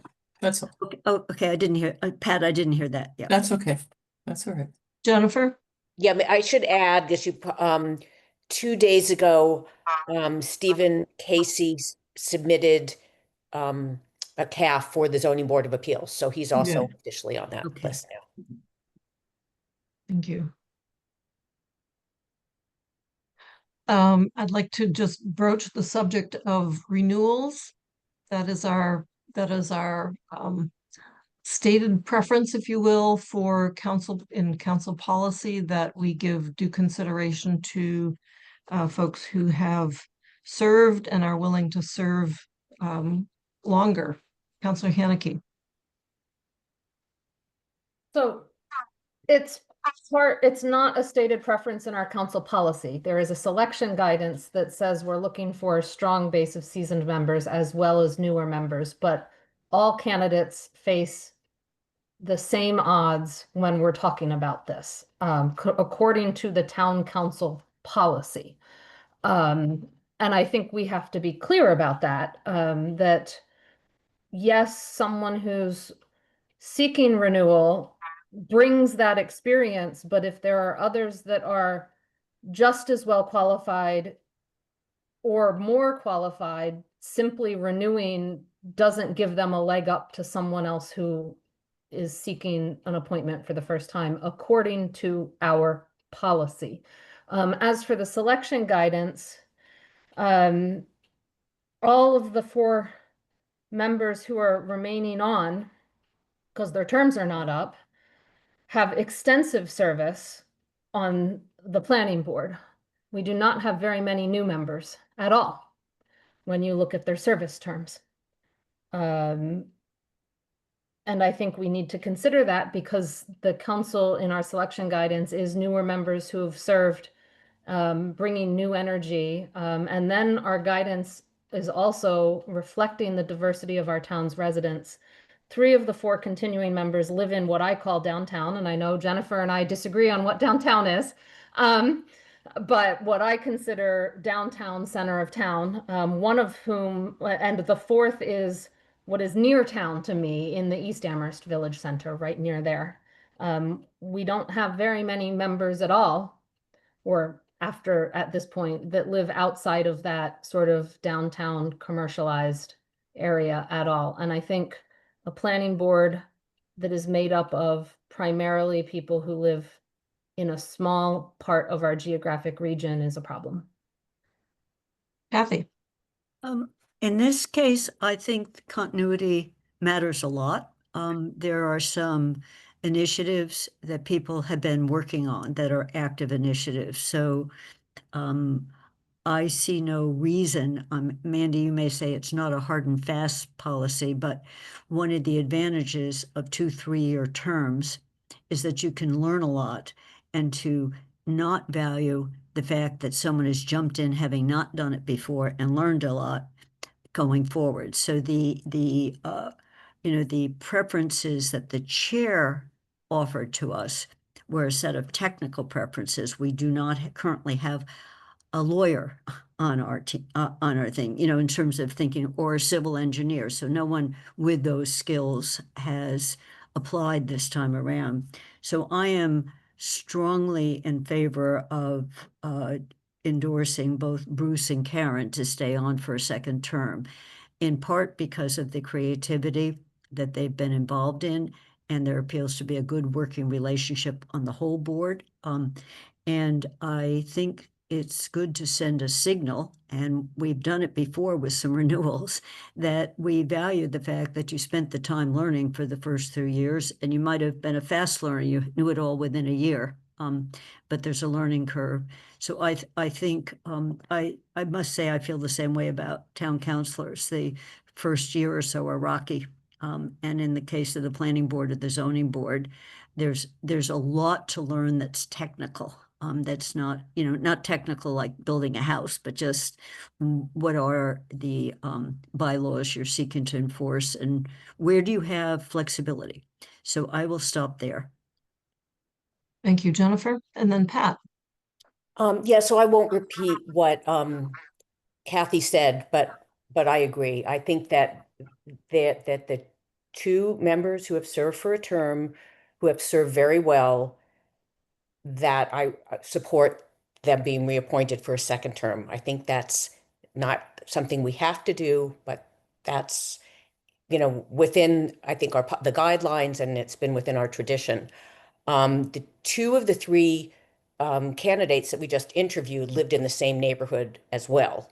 They live in, Amherst Woods, their address when they applied in the CAF. So, and I know that the Doug Marshall, as chair of the planning board, has said that he feels like he is in a very different neighborhood than the neighborhood that Corin lives in. I mean, that's come up in the planning board. And then we have, you know, Bruce lives in North Amherst. Another member of the planning board lives on Stanley, which is a totally different part of town. So I don't see the current planning board as in any way representing the same neighborhood.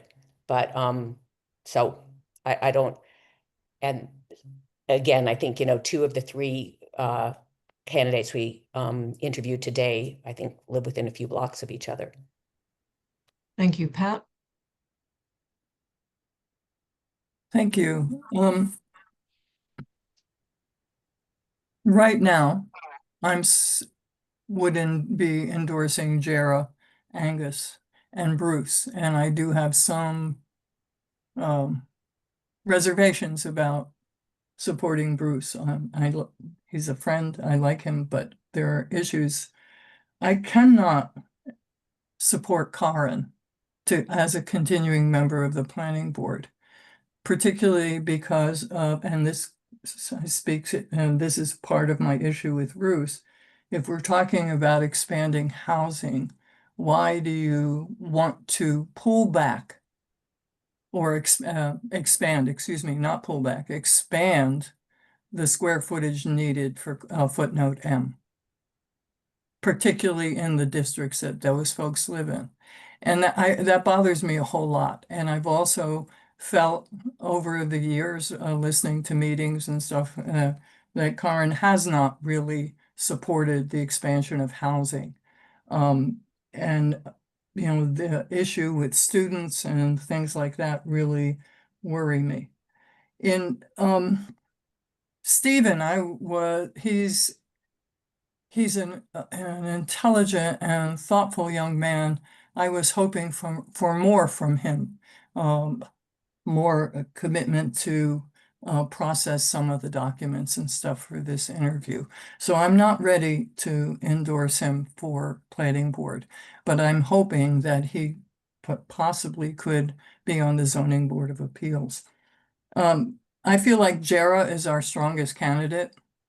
I care a great deal about the housing trust, but I think his skills and experience would move the planning board, and the values that he talks about are values that I think exist somewhat on the planning board, but he would possibly illuminate them so that they were more, that values and diversity and things like that would actually begin to change some of our zoning policies. Angus, I'm very interested in him. You know, Jara talked about humility, and there was a kind of humility that Angus had as well. Both of them have young children, so that can be an issue.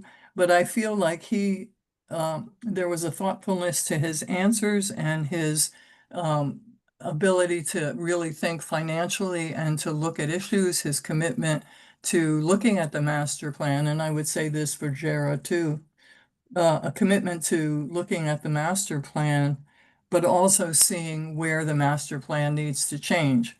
Now with Bruce and Karen, they both speak in support of the master plan, but over the course of their tenure, they have not supported objectives in the master plan. So I question the difference between what they say and what they're doing on the planning board. And that's probably as much as I want to say right now. Appreciate it. Thank you. Thank you. Counselor Haneke. And then Jennifer. Pat said a lot of what I wanted to say. I can support Bruce. He brings some professional expertise that I believe our planning board is, given looking at who the continuing members are, is weak in. And we have to give that a lot of consideration. I have concerns about him and his comments similar to what Pat said about the zoning and the master plan, given I believe his support for the footnote M increase, which means down zoning of our RG. Right. Despite then saying some of the stuff in the housing production plan is supported. I agree that I think Jara Smith is our strongest candidate. And I also support Angus MacLeod. I really appreciated his discussion of the draft housing production plan, of looking for zoning revisions that have the lightest lift for the highest yield. What is most likely to succeed to get us the highest yield of what our goals are? That to me is a very good way of looking at zoning changes, given and always also bringing it back to the master plan and everything. In addition to the concerns that Pat mentioned about Karin, I thought her answers on both the master plan and the housing production plan were the weakest, despite having served 3 years on the zoning, on the planning board, 6 years on the local historic district commission, and 3 years on the design review board. She had some very weak answers regarding what to look at and considerations regarding our master plan question. Some weak answers in my mind regarding revising the zoning bylaws that didn't, every other candidate reflected back to the master plan and what are looking at our goals and our values that have been set forth in policies adopted by the town. And she didn't mention that at all. Both her answers to the master plan and the housing production plan said she just agrees with what Jara said without then adding much to that discussion. So I thought her answers were weak, given that she's had some experience serving on these boards compared to someone like Angus, who comes in with a lot of research experience in school finance, but had to me much stronger answers and more knowledge of consideration of zoning revisions, considerations, and the housing plan, housing production plan draft, things like that. So I can't support Karin. So my 3 at this point are Bruce, Angus, and Jara. Thank you. Jennifer? Okay, well, no surprise that if I had been at the council meeting, I was out of the country when the footnote M vote just came up, I would have voted with the minority. So we're just have a different opinion about that. They were talking about a part of town which is already very densely zoned for all kinds of housing, and where with the new ADU bylaw, this is probably the one part of town it is going to densify even further because ADUs are already being permitted in the part of town that they were talking about. So I have, for all the reasons, for some of the reasons you wouldn't support Karin's candidacy, I would. I thought her answers were extremely thoughtful, and I thought, I would actually, support Karin, Bruce, and Angus, even though more of Angus's responses were that he would have to learn more. So there's no, I do not see Karin's answers to me were strong and reflected her experience and her thoughtfulness. So I would never characterize her responses as being weak. I do have a concern with Jara Smith. While of course, I respect his professional, expertise, and he was extremely articulate in his responses, but he referred to making public comment during a planning board meeting regarding the Atkins Farm development. And I happened to be in the audience for that meeting. And I have to say, I was a little surprised as someone with his professional skills and perspective. It was a full, and I think he even used the word full-throated endorsement of the project. And I think that their housing should be developed there. It's not whether I agree or disagree, but the project, I think most people agree, is not where it needs to be yet. It hadn't gone before the Conservation Commission. They haven't done the traffic impact study. So I was surprised at it was very uncritical and just, I love this. And I think we need to go ahead with this. And the project isn't there yet. And I would think someone with his professional credentials and his what he does for a living, that he would have perhaps a more discerning, critical eye in looking at that project. And there were many public comments with expressing concern. So he did say he, really takes public comments into account, but he gave this full-throttled endorsement, although there were many, many people speaking that night, many of whom were expressing concerns. So I have a little concern about that.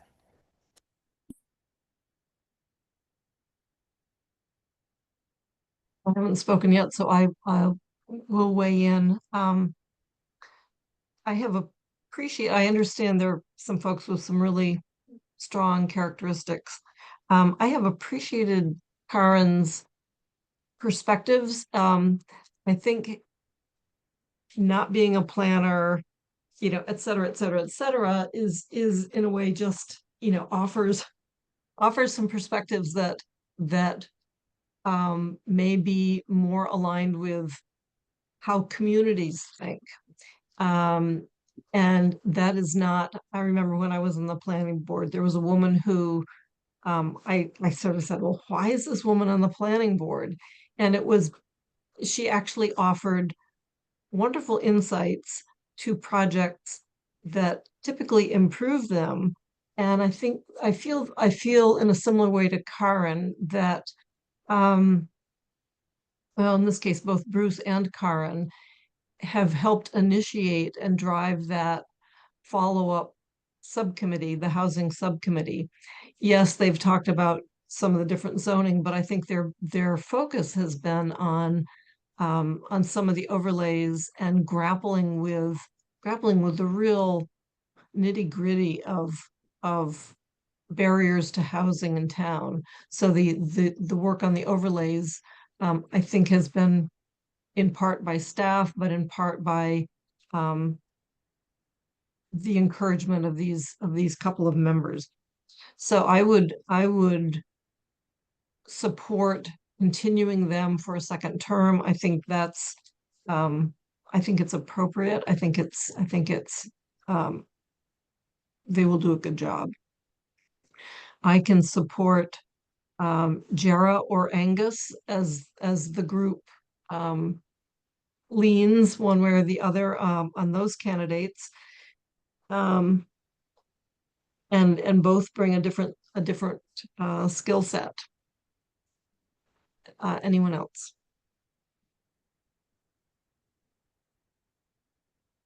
Jennifer.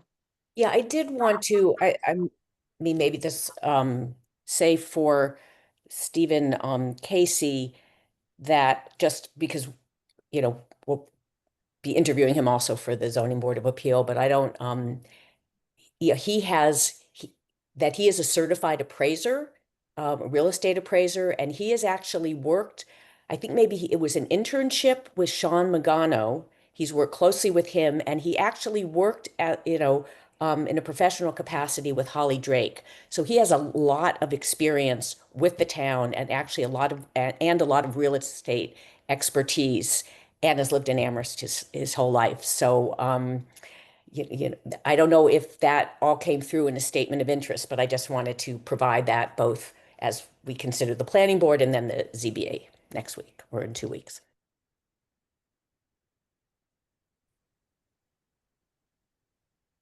So Pam, how do you propose proceeding? Since I can stay, but it appears to me that the 5 of us won't agree on the same 3 names. So, do we do one name at a time and see? Yeah, I think we need to go one name at a time. I have just taken some notes, and I see that most of us support Bruce, and we could vote one at a time. Counselor Haneke.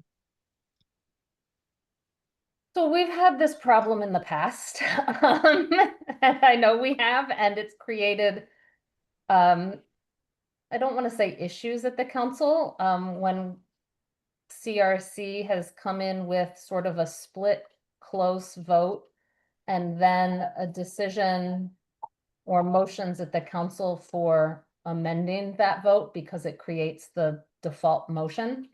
I think, was it TSO at one point, or was it GOL? I think one of our committees at one point chose not to make a formal recommendation, but to report out the preferences of each committee member. And I wonder if that might be, it wouldn't provide a motion at the council, but I wonder if that might be a better way to proceed, not just, and I'm not proposing it just for this one, but in my 7 years of voting these recommendations in both GOL and CRC, in the future for appointments, that maybe our report is not, here's who we recommend, it's here's the preferences of the committee members and who each one would recommend or tallied together. I'm gonna cut you off because I'm running out of time. I think that's an idea.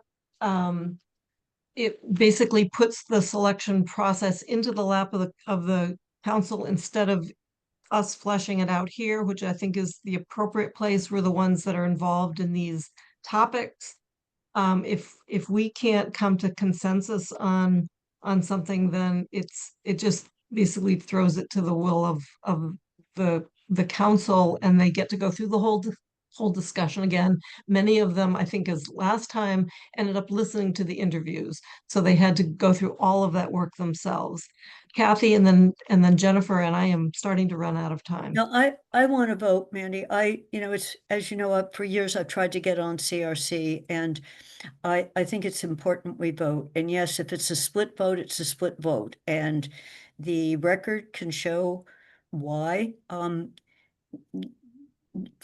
all 5 people didn't reach an agreement. And so if 5 of us are agreement on one of the candidates, that's an important message to do, rather than just say each of us has 3.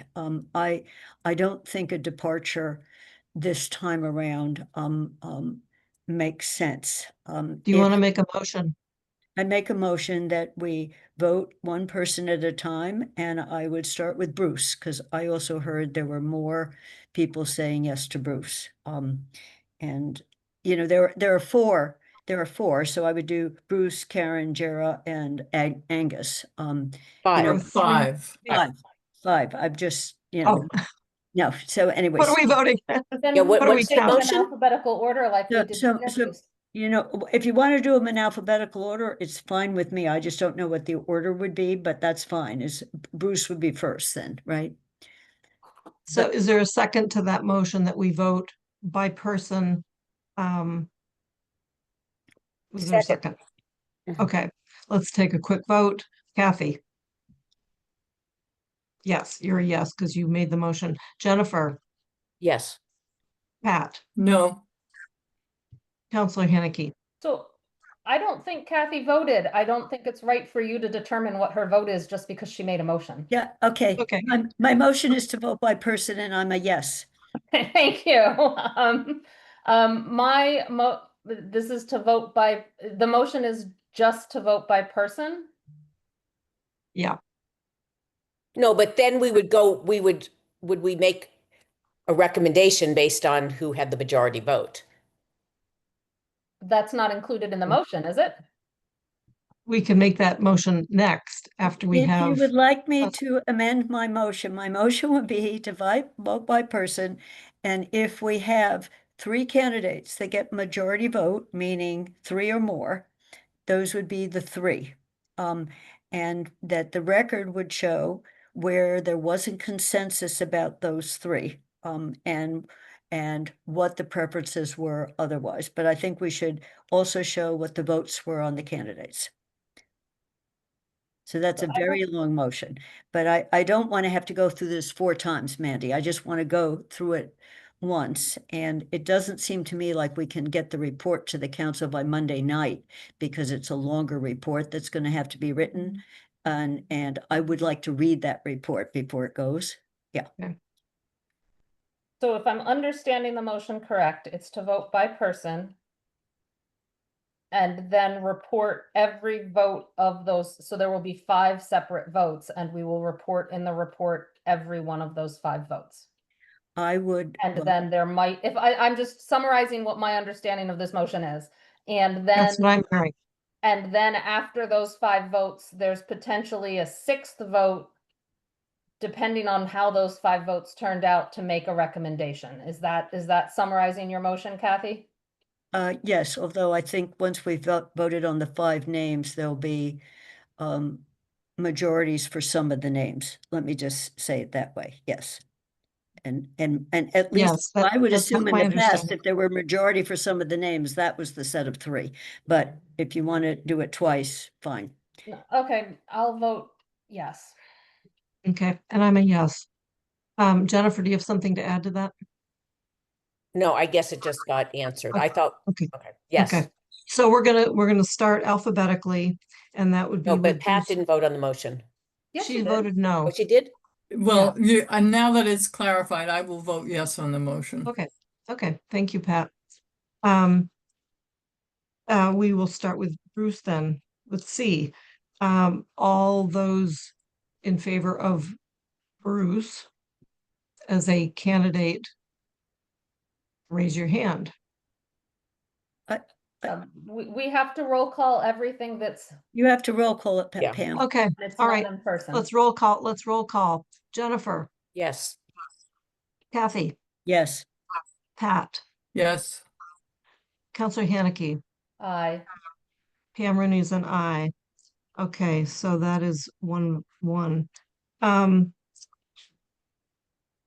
Stephen Casey, Are these motions the motion was just a name, now that I think about it, that I voted. Is this a motion to support X person? What's the wording of these motions? to vote by person by person, To Um, support their to appointment? to support their- To recommend that this person be appointed to the planning board. So a yes means, yes, you would recommend that person, and a no means you would not recommend that person. correct. Stephen Casey, So can um, we make a formal motion then, if these are actual votes and motions? You know, geez, for okay, I For am now open meeting definitely. law, like literally. this We is have what's already required. excuse me, we've already made the motion. We are now implementing that one by one. That's exactly right. We made a motion that we are going to vote for them one by One by one. one. I'm going to the second person. That second person is Stephen Casey. And I will go around the room and ask for, are you supporting this person for appointment to the planning board? Counselor Haneke, No. Pat DeAngelis, No. Kathy Shane, No, Jennifer Taub, No. Pam Rooney is no. We are going to Angus, I was gonna say Angus King, Angus MacLeod. We're gonna go around the room. Counselor Haneke, Aye. Pat DeAngelis, Aye.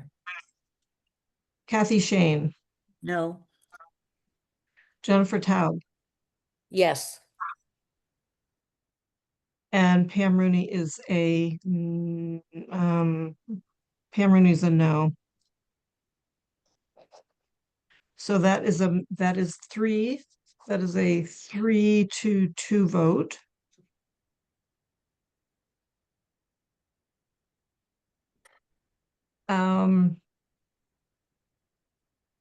Next is Jara Smith.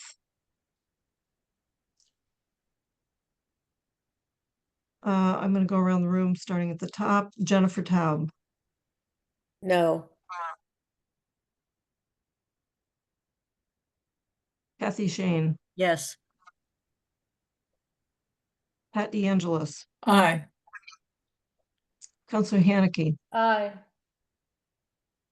and Pam Rooney is an aye. So that is a 4 yes, 1 no. We are going to Karen Winter. I will start with Counselor Haneke, No. Pat DeAngelis, No. Kathy Shane, Yes. Jennifer Taub, Yes. and Pam Rooney is a yes. So that is 3 yes, 2 no. That's everybody. What? No. Yeah, we've gone them. So we have 1 confirmed Bruce Coldham. We have Jara Smith with 4 yeses and 1 no. I think we need to now decide between Karen and Angus. I thought the motion that Kathy made that passed was that we might move to a vote if there was Right. clarity, Right. but now there are 4 people that have received support, and so I'm not sure there is under Kathy's motion that there is a move to a new vote.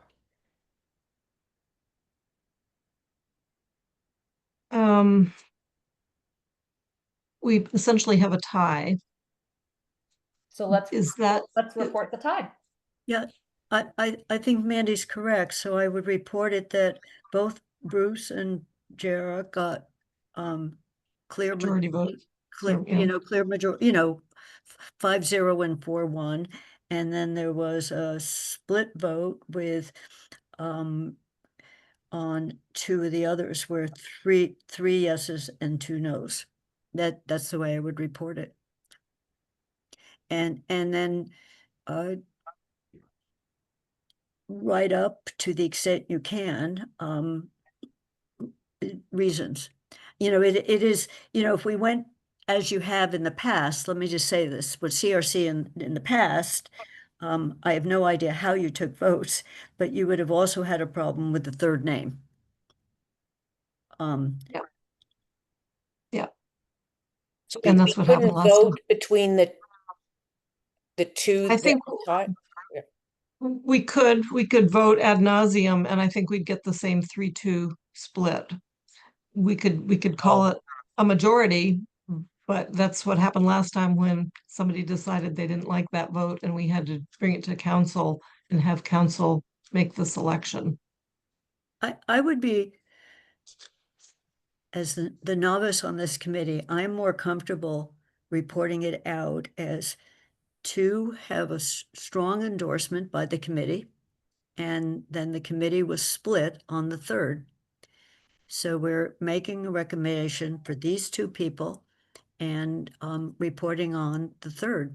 I have actually not liked having to vote as a group last time, ever on, it's these 3 names or not these 3 names and trying to pick them off. So I think this is an unusual situation, but it's cleaner to report that there's the way it happened is 3 people on. And the only thing I would say about Angus, because my vote no was only that I think rewarding experience makes sense and giving 6-year terms.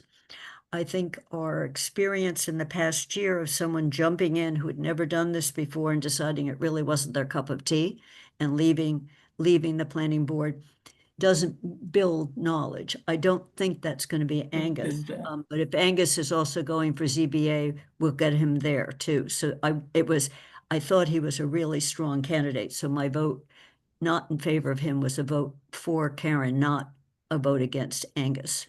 So I would be totally comfortable if the council ends up picking him, so that's why I think leaving it in the split vote would be my preference. Okay. I'm going to make that as a motion. I'm going to make that as a motion that this is the report that goes to council. Jennifer has her hand up. Yeah. No, I was just Jennifer. trying to be mindful of Pam's time.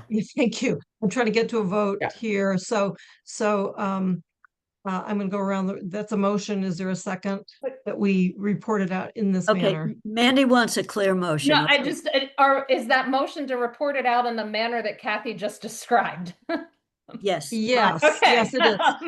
But so in that report, if it's incumbent on me to tout the superlatives of each of the two that are neck and neck, I'm obviously going to be biased because I would like Karen to be the incumbent and to continue.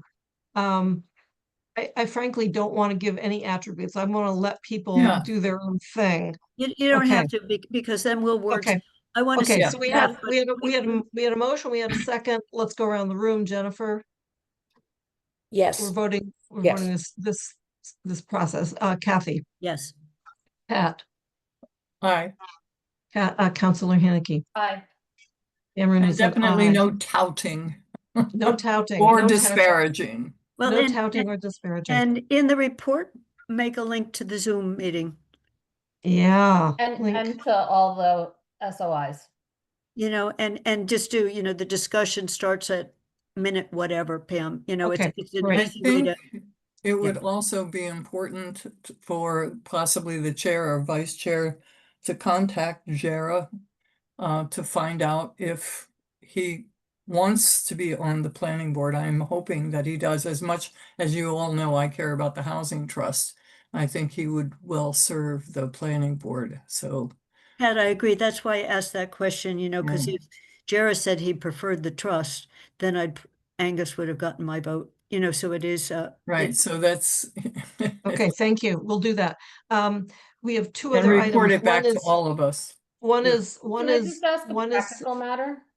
yes. I looked at the council agenda for Monday and it doesn't have the planning board on it. Are you trying to get it on there and get the report done by then or not? Because, Not and I at this asked point. because the housing trust appointment of Jar Smith is on Monday's agenda. Oh, So I oh. want to know which I think we can we can always postpone. I want to, I have to look some stuff up, but I want to know. That's why I was Okay, asking a practical matter. Jennifer, can I ask you to contact him and ask? And He's is in that- the audience now. Let's ask him. Can we do that? Yeah, I really need to go, but I know you do. allow to but- talk. So Okay, there you go. Jara, your thoughts? I mean, I need to talk this over with my wife, but I would love Okay. to be a member of the planning board. Okay, so let's hope would you let the chair know as soon as you can, Jara? Yes, absolutely. We'd love to have you especially- on it too. Thank you. The other aspect of this is you would need to contact the town manager and ask for your Nope. um Pam, We can can go. bring that up at. And I can deal with that on Monday under the rules of procedure of the council. Right. I just wanted to know whether this was also going to be on Monday's meeting or a push for Monday's meeting or not, because that changes excuse how me. things go. Excuse me, does Jara need to withdraw his No, appointment we to? can No, postpone it, Pam. Okay, thank you, Jara. Thank you. Hope you enjoyed us talking about you. Okay, so back to business. Deliberation of sufficiency of pool for the interviews. That's ZBA. targeting ZBA, that's what I meant. ZBA, that would happen on the 26th if we vote the pool sufficient. I have to turn this over to Jennifer to have this conversation. I'm out of here. And Thank you, Pam. and then the only thing, there are no new announcements, but there's the possibility, if you decide you need to, there's a possibility of talking on the 19th as a special meeting if we don't get resolved tonight, but I think we got that resolved. Yeah, so we're now Okay. moving on just to the discussion of whether Thank we you. want, thank you, whether we want to vote the ZBA pool. How many people? I'm sorry, I haven't. Pam How needs, many people are in the pool? Oh, Pam, can you, oh, Yes, I think there are 5. No, Pam, if you turn off your mic, are you afraid that I'll lose it? No, Yes. she made you co-host, so you Yeah, I think won't. you made me I'm going to co-host. turn my video off and my audio. Okay, it's all right. It'll stay on as long as you're co-host. You are, Jennifer. I can see your co-host. Yes. So on the ZBA, we have 1, 2, 3. We have. Okay, so we have 5, but if, well, Or how many positions? so I know we're not supposed to discuss names, but No. No, don't discuss names. I'm just saying if one is just been selected for the planning board, Then you have 4. Then you have 4 for how many slots? 2 full-time, And 2 as And 1, 2, 3, 4, 5. So we have 4 or 5 for 2 full-time and 4 associate. But I don't know that we've ever had, well, I shouldn't say ever, but we don't usually have more than 6. We may not be able to fill all of the associate Yeah. by July 1st, but we could continue to accept applications, CAFs. But I don't, if we're going to wait until we have more than 6, we could be waiting a long time. Mandy, Counselor Haneke. I believe, I have one question and one comment. Does that count? I think someone filed that wasn't part of either of these pools, like within the last day or two. Today, I haven't seen it, but that Okay. doesn't mean no, it that hasn't I come. could just be remembering wrong or remembering who that was wrong. So as far as you know, that's the up-to-date list, even including, I think one came in yesterday or something, and I just don't, I might One be came in remembering 2 days ago. 2 days ago. Okay. Yeah. And this number includes that. Yeah. Okay. I guess my comment is, it's been a while since we've had more than 6 applicants at ZBA, in terms of number of years. I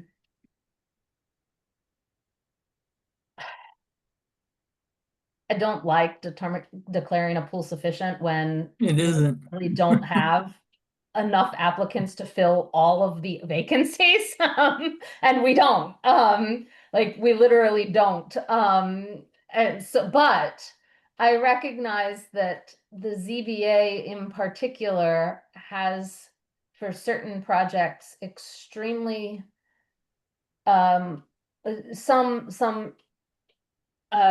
requirements under state law that must be fulfilled, and that if the ZBA does not have enough people to even make quorum, that jeopardizes the community's ability to weigh in on the projects.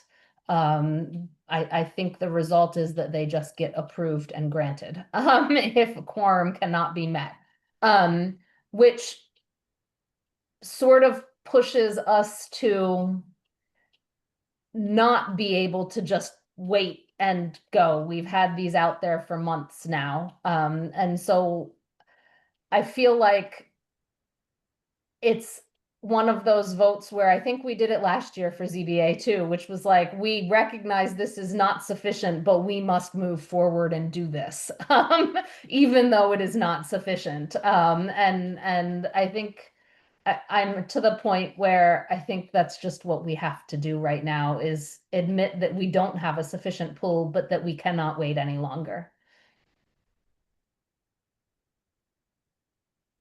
I agree. And I also want to say there is a member of actually the chair who decided not to be a candidate again. His term was up. So I think, that also created, normally, I think people who have, Oops. yeah, anyway, so that's also, I think, why we've been challenged to get more applicants. So I would feel comfortable, with, that could be part of the report, that we would have liked to have more candidates, but we didn't. The ZBA candidates have been holding our next CRC meeting, June 26th, for the interviews.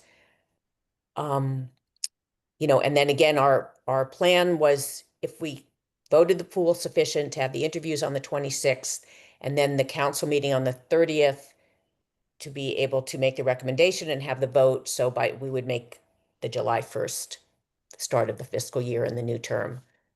So would someone like to make a motion to declare the pool sufficient? So I will make a motion, but I have two requests before I make the motion because they don't really completely relate to the motion. So I can't really talk to them. And they're just procedural requests. They're, number one is, can someone confirm before that meeting with whoever our current ZBA staff liaison is, what members of the ZBA that whose terms are expiring on June 30th are still sitting on active ZBA cases, such that their terms need extended until those particular cases are finished. That's right. It's always that part of the motion.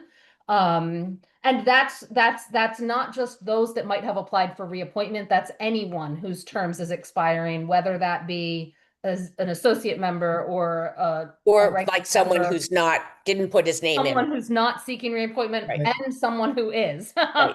Okay. Just in case appointments change and all, that we know when we get to the voting on ZBA stuff, what our matrix is, in a sense. And then another request is these appointments are aimed for the Monday, June 28th, is it 29th council meeting? So whatever that Monday meeting is the goal, I think, for these I think appointments. it's the 30th, isn't I it? think it's the 30th too. Whatever day it is. Can someone, Jennifer or Pam, make sure to contact our president and our clerk to make sure ZBA appointments are on that agenda, even if we don't have names when that agenda is put. Yes, I will do that. Yeah. So that we can do it. Right. And then, Okay. now that I made those two requests, I move to, for the purposes of our town council policy, declare the ZBA pool sufficient. I second. Okay, we will move to a vote. Counselor Haneke? Aye. Kathy? Yes. Pat? Aye. And I'm an aye. Okay, so what I will do is let the candidates know that we will be conducting the interviews on June 26th and request the statements of interest and provide them with the questions. Okay, so is there any other business? I just want to thank Jennifer for all the work she's been doing with, I think you took on both planning board and ZBA. I did that 1 year and said, never again will I manage both. So I started handing off ZBA to the vice chair and keeping one. So I know absolutely how much work you're putting in behind the scenes to manage all of this. And I just want to say thank you for all of that. Yeah. Thank you. I have to say what made it much easier is that we're holding the interviews when we usually meet. Guess 1 year I tried to do the, Google whatever the calendar, and it was crazy. So made it lighten the load. But thank you. Okay, so and thank you also we're a half hour over time. So thank you for hanging in there. And just Thanks, everybody. just so everyone knows, We have to move to adjourn. Okay, I Wait, just want to wait, let people know on June 26th, I am in Switzerland and it's 9 o'clock at night. So I'm not, I think I might still be able to make it because it's not midnight. I just have to double check where I physically am. Right. Including, do I have Wi-Fi? Yeah. I mean, it's a pure logistic question on, but 9 o'clock, people have gone to bed usually. So it's not and I'm still awake, so. Okay, thank you. Well, okay, is there a motion to adjourn? So moved. Counselor Haneke. I'm saying all of that without my audio on. Aye. Okay, Kathy? Yes. Pat? No. Yes, of course. Goodbye. Yeah, and I'm a yes. Thank you very much, Have a everyone. nice night. Bye-bye. You too. Bye-bye. So have a